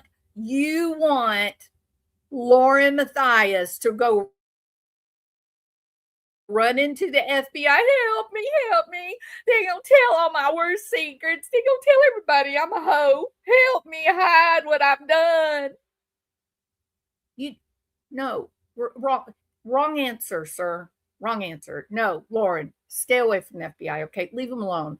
There's real problems in the world. People that have suffered true crimes, not you, not this thing that you created. You behaved badly. You're a bad friend. You made everybody upset because you're a shitty friend. Now this is the find out part, Lauren. This is it. You're in the find out part. When you're mean to your friends, when you're mean to victims of true crime, then that is what we call F around. And then there's the second part, find out. This is find out. Officer McSnotty, this isn't FBI type of high crimes. Frankly, you're okay. Enough said. Any other questions? No, I just feel really awful for interrupting you earlier. That's okay. Thank you for apologizing. Everybody has emotions when it comes to certain things. What this comes down to truly is if somebody says, this is kind of me taking myself out of the officer's role in a sense. Yeah, you've been if out of it. If somebody says rotten things about somebody else, they're just a rotten person. Cut yourself off and let it go to the wind. But if there's anything being focused with that and pushed out to help harm them, there's multiple people that are being harmed, and not just the one. Christina is being harmed. Like, we're really not communicating, Officer McCotty or McSnotty. You're really not paying attention. All you're thinking about is what John promised you? What exactly? Who promised you what? After you told them no crimes, go walk on grass, after that whole mental health moment, up until now, when you call Christina, what did you get? What kind of offer? Did you get an offer from Lauren you couldn't refuse? Did you? My. This is so dramatic. One person, and is it worth it? Is worth all that aggravation, all that bad juju and all the tension and everything else really worth it? Sometimes it's better just to what I called in the military, cut sling load and let it go. Or you're a peach, you know it? You are a real peach that's laying rotten on the ground under the tree that it fell from. this woman victimized actual family members of a family that was slaughtered. She's horrified. It's her experience. She can tell anyone she wants to tell. Church, bless it and let it go. So I am on your same page here. but I do like that. but so it's not worth getting entangled in this and having it go to It a is level where worth it. maybe all of a sudden she gets just enough, whatever that is, and does a lawsuit against you, and then you're paying out of your butt for a lawyer to Another threat. And Sarah D, yeah, what did we notice? When he went up there one time, Gray Baby was wearing one shirt, but then when he goes back again, her shirt was changed. Huh. Might have been something really compelling under that shirt there, Officer McSnotty. to defend yourself. I mean, politics. They did that to Donald Trump. Threw a bunch of stuff at him, and he had to spend millions of dollars to, clear his name.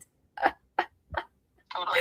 She wouldn't do that though, because then they'd have to do discovery on her phone, and You literally invoked the name of Trump. What? Man, you are sincerely turning up the heat. You are issuing all sorts of threats. But to be fair, again, don't you think Trump's got his hands full? Like, don't you think the poor man's got a nut? Like, he's trying to run the world, and the world is on fire, in case you haven't noticed. What do you mean? Just like Trump? Oh, just like Trump. But he had to defend himself. What? Shut up. You are living in an upside down, inside out world, Officer McSnotty. Frankly, I am not impressed with you. the opposite of what she wants in this situation. And maybe that's the case. But once again, there can be criminal intent. There can be criminal intent and criminal action in the smallest thing sometimes. So sometimes it's just not worth it, because even if she has some bad stuff on her, even if her reputation is damaged, a criminal record can be just as bad. Who's the criminal? Wait a minute. I'm so confused. Listening to you is like, it's like listening to Jellyfish sing Nickelback. All right. Can't make out a single word, but they sure are like, ugh. Wait, who's the criminal? What are you talking about? Extortion is criminal. That would be John Matthias, Laura Matthias, and Grayson. That you're confused. You're very confused, sir. I'm telling you what, Gray Baby must have laid it on him. Ooh. I don't know, Grayson. I don't know. Something. I mean, you got John messed up. Now you got Officer McSnotty. Is that why Lawrence messed up? Gray Baby, are you just like putting it on everybody? You putting the magic on them? The heebie-jeebie magic? Woo, hippy dippy shakes. Woo. Reputation of others involved. Because now all of a sudden you're a news source that you can't trust.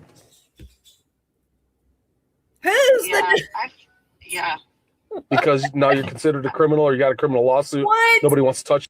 What is he talking about? Someone inside chat explain to me fast. What's he talking about?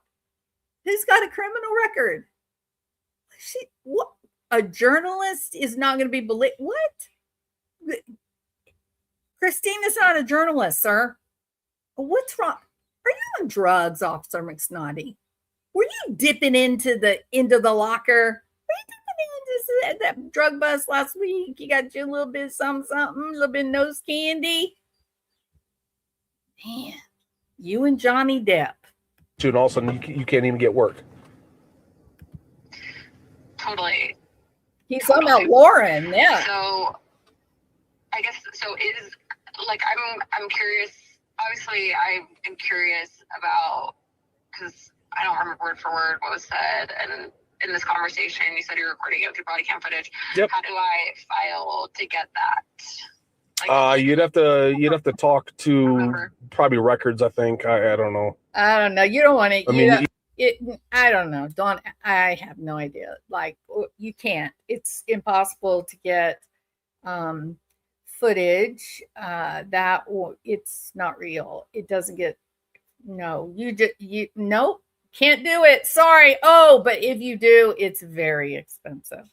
If you need to get a FOIA request, if you need to make a copy of this documented conversation on the phone, it is going to be expensive. I mean, that's why I brought Donald Trump. You heard me bring Donald Trump up. I was trying to warn you that if you need to get a copy of our conversation, even Donald Trump doesn't have enough money to pay for a copy of this body cam. I'm sorry. It just is the truth. It's going to be way out of your price range. Oh, okay. Well, how far out of my price range? Very far outside your price range. In fact, let me give you the wrong number. He literally gives it the wrong number. Even to get copies of my notes. I mean, I could give you the incident number. I mean, yeah. Could I get the some of that stuff is redacted, so I don't know what you'll see and everything like that. So, I mean, but you gotta. I don't know if they do it online, because what they do is they charge $10 per copy now. So I don't know if there's a way to do it online, or if you need to show up in person since you're out of state. So I don't know how that works. I just. Is out there close to you guys. I can make a trip down one. So I just can ask. This dude has no backbone. I mean, you're not going to learn any more than what I just told you, really. So, if you're ready to copy, I'll give you the incident number. Yeah, what's the incident number? Next Friday. I'm so disappointed in you. I thought we were going to be friends forever. Ooh, Rick coming in, bringing T-bombs. Also, I really appreciate what you said, and I just want to be clear. I don't want to insult. I did not mean to insult you by calling you a pawn in our game, because it has. Oh no, don't worry. No, don't worry about that one. I was feeling that where I was interrupting you. I was just wanting to make it clear that I was not meaning that as an insult to you as a person, because, like I said, I just want you to come move out here at this point, because we need support people like police officers like you. I appreciate it. Yeah, you're welcome. But is there any more questions you have for me? Like, happy to answer anything I possibly can. Let me give you the incident number for today, of that, because if you want the body cam from us talking, I guess. Listen to this. Today is. I mean, is it different than the one you just gave me? So the one I just gave you was from the other day. So he tried to hide it from her. He tried to hide this conversation by giving her a number for a recording from when he originally reached out to her. He was totally going to try to trick her. And then I guess he got thinking about that and said, oh my God, internal affairs are going to get me on this. I better just fess up. Well, good for you, McSnotty. There's hope for you yet. Thank you for correcting your initial knee-jerk reaction to protect yourself. Thank you. From when I spoke to Lauren originally. Okay. Because I know you're very concerned about that, right? I just want everything in my records. That's fine. I just, if you were me, I feel like you'd probably be the same. Yep. Just have everything in your records, stuff like this. If I had no dirty part of, personally for me, if I did nothing, if I didn't copy any text messages or anything like that, I wouldn't care. But that's on you. I 100% respect that, because if this was a normal person that we were dealing with, 1,000%. And I don't know. Yeah, I don't know her as well, so that's fine. So well, that's the incident number. Weird thing for me. That's the incident number from the other. That you don't know her at all, because you sound suspiciously like Dr. John. Like y'all's voices have it sounds like y'all could be like brothers, or maybe cousins or uncle. Maybe it's Uncle John, for all I know. right? But you guys have a sound in your voice. Very, very, very similar. Day when I called multiple people and spoke to Lauren.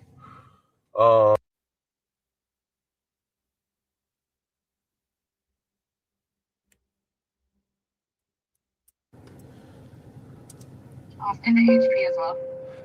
It's HP is like Henderson Police, so it's you could put that in there, but the records they'll know.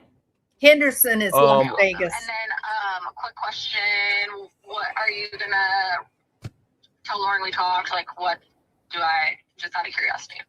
I don't. Care if you do, don't. No, I don't intend to call her. No. Okay. So what do you think I should ask you? If I was me, what do you think I should ask you? Good question, I mean, if Christina. our roles were reversed, what would you, as a police officer, but with your knowledge, would ask me? What do you think I should ask you? Such a good question. If I needed it, yeah. Everything that I basically already told you. Why are you calling me? Why are we speaking? I already told you why I'm speaking. She had concerns of private text messages being shared that would hurt her reputation. Okay, did I or did I not? You're saying you did not, right? Yeah, 99% sure. Okay, so therefore, that's all the information I have right now from you is saying you did not do this. You did not copy text messages. You did not share text messages. So then the other part is, well, if by chance, I did, which I didn't, but if by chance I did, what would be the repercussions? Well, in the state of Nevada, we have the law that says it's private conversation that you can't share it, right? Other than that, that's about it. Oh, and then the part that, there could be civil liabilities. And we tell people this, like sometimes I'll reference when we go to domestic battery, right?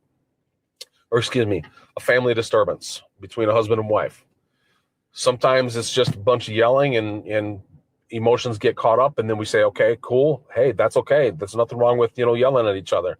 Just let you know, neighbor heard, they got concerned. That's why we're here. Okay. So here's the thing. You guys are married. You got a domestic relationship in Nevada. Here's the battery laws. So make sure you don't push, throw, this, that, whatever. So we give fair warning of if you pass these things, it'll be considered domestic battery, and that's a crime, So therefore, we'll end up having to take somebody to jail. So we give the fair warning that this, and constitutes a crime. So therefore, that's my example. Why is he talking about domestic battery? Why is he talking about that? That doesn't have anything to do with price eggs in China, McSnotty. I think you're rattled, buddy. So same thing when I have conversations like this, when there's kind of a question and answer kind of time frame, not a true investigation in a sense. It's like, well, okay, here's where we're at. If you were to pass these lines, here's the possibility. Well, if lines were to be passed, you could be, a civil lawsuit be, put up against you by. Hey, Miss Officer McSnotty, there have been some lines crossed, and it wasn't Christina that crossed them, according to what we saw on all of this video webcam. Okay? You flirted with those lines. Lauren, John, Grayson, they barreled right through them. The other party. So there's basically the warning that I have for you. Okay, there's really nothing more to know. No, totally. And you'll email me the. Yeah, I'm kind of disappointed because it came up right away on my first page when I looked it up a couple weeks ago. So I know I saw it. I don't know why I didn't make a full copy of it, but I will try to find that again and send it to you if I see it. Good heavens! What awesome. A mess! I appreciate it. Yeah, not a problem. I appreciate it.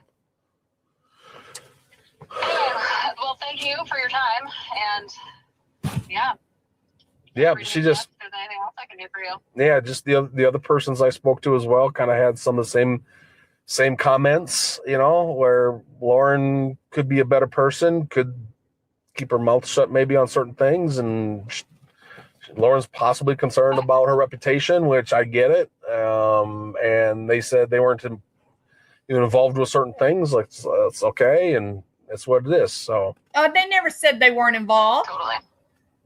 Bull. All right. You just lied to Christina. I appreciate it. And again, if you need a chat with someone who might interrupt you, just call me. No. I mean, I can understand. People are going to be thinking about that for like a week now. Oh, I interrupted this officer, and he just I feel so bad. So here's the thing. We deal with people that are usually very emotional about what's going on. So sometimes when our emotions are taken over, we, have diarrhea of the mouth and we keep on talking.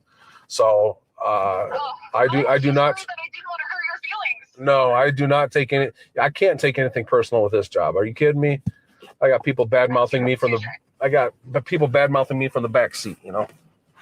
So he sounds so much like John Matthias. The Men in Blue, so I just always want to, and I respect the Men in Blue, and I want to always show my respect, and that's why I got in my head for a second too of like, oh, I'm coming across disrespectful, and all I care. I am very respectful of the police and what you guys do, and there's a lot of people who aren't, so I just needed to make sure that was clear. Okay. And anyway, you have a great evening, and yeah, let me know if you need anything else. All right, we'll do. Thanks. And there you have it. That is the epic Miss Christina, the non-stalker.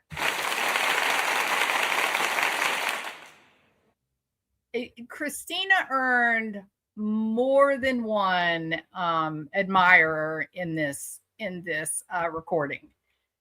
Yeah, but look, Officer McSnotty, sincerely, we as a true crime community, we're so disappointed in you. You really let us down.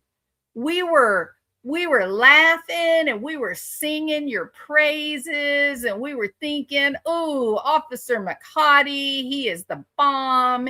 He is amazing. He is awesome. And then we found out Officer McSnotty is a mean girl. He's been indoctrinated into the me, Lauren and John Matthias cult. And now he's going to run around with Bobby Joe, breaking knees, cracking skulls, leaving horse heads laying around in people's beds. McSnotty, do the right thing. Come back to the light, sir. Please, before it's too late and you sell your soul to the devil forever. Oh, Lauren, queen of the screen. With Botox so tight, you look like a dream. But your skin's so thin, it's like tissue paper. One wrong word and poof, you're a vapor. Hey, Lauren, toes all sore and red.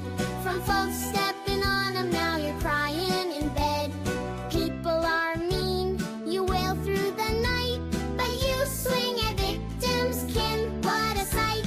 From YouTube throne, Queen Lauren's so grand. Now cast to the peasants with pitchforks in hand. You dish out the drama, true crime with flair. But cross your highness, oh beware. Family members grieving, you pounce like a cat. Claws out and hissing, imagine that. Botox can't hide that frown upside down. Your kingdom's crumbling, you're losing your crown. Hey, Lauren, toes all sore and red. From folks stepping on them, now you're crying in bed. People are mean, you wail through the night. But you swing at victims' kin, what a sight. From YouTube throne, Queen Lauren's so grand. Now cast to the peasants with pitchforks in hand. Once upon a vid, you ruled the true crime wave. Subs in the millions, oh what a rave. But thin skin and sore toes led to your fall. Now you're scrolling comments, ignored by all. Peasant life calls with no royal decree. Just Botox bills and reality TV. Hey, Lauren, pack up your crown. The kingdom's a victim, you're heading downtown. Toes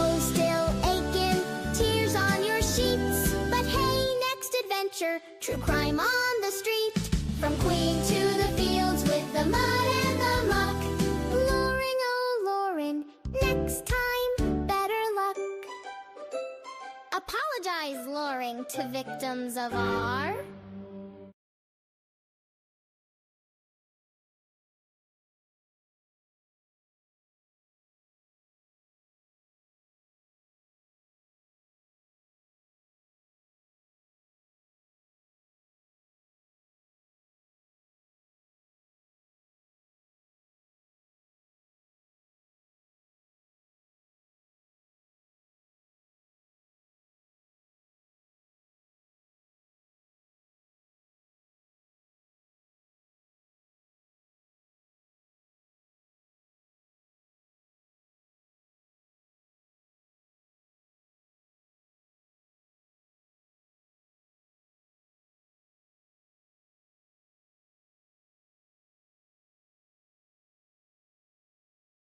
Where it began, Lauren and her filler sweet 52, rocking that Botox like it's 2002.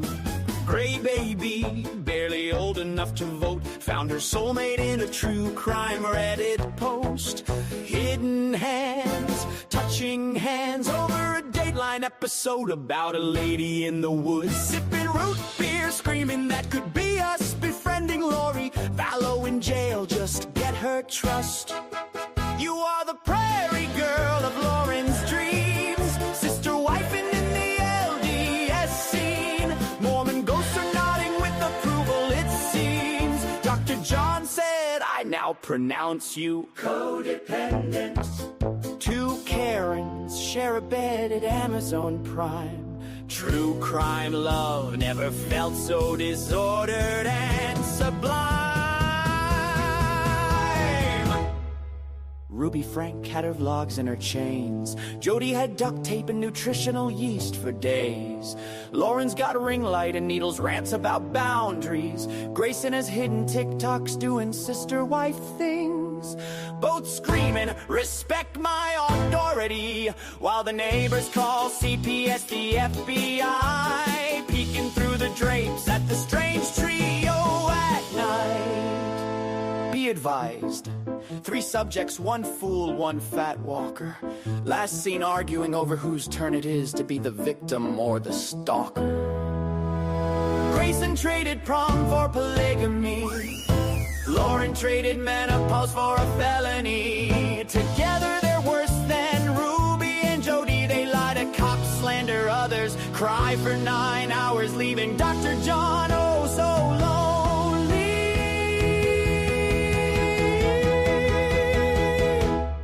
So here's to John and his girls, one with filler, the other hair slick with oil, both fighting age.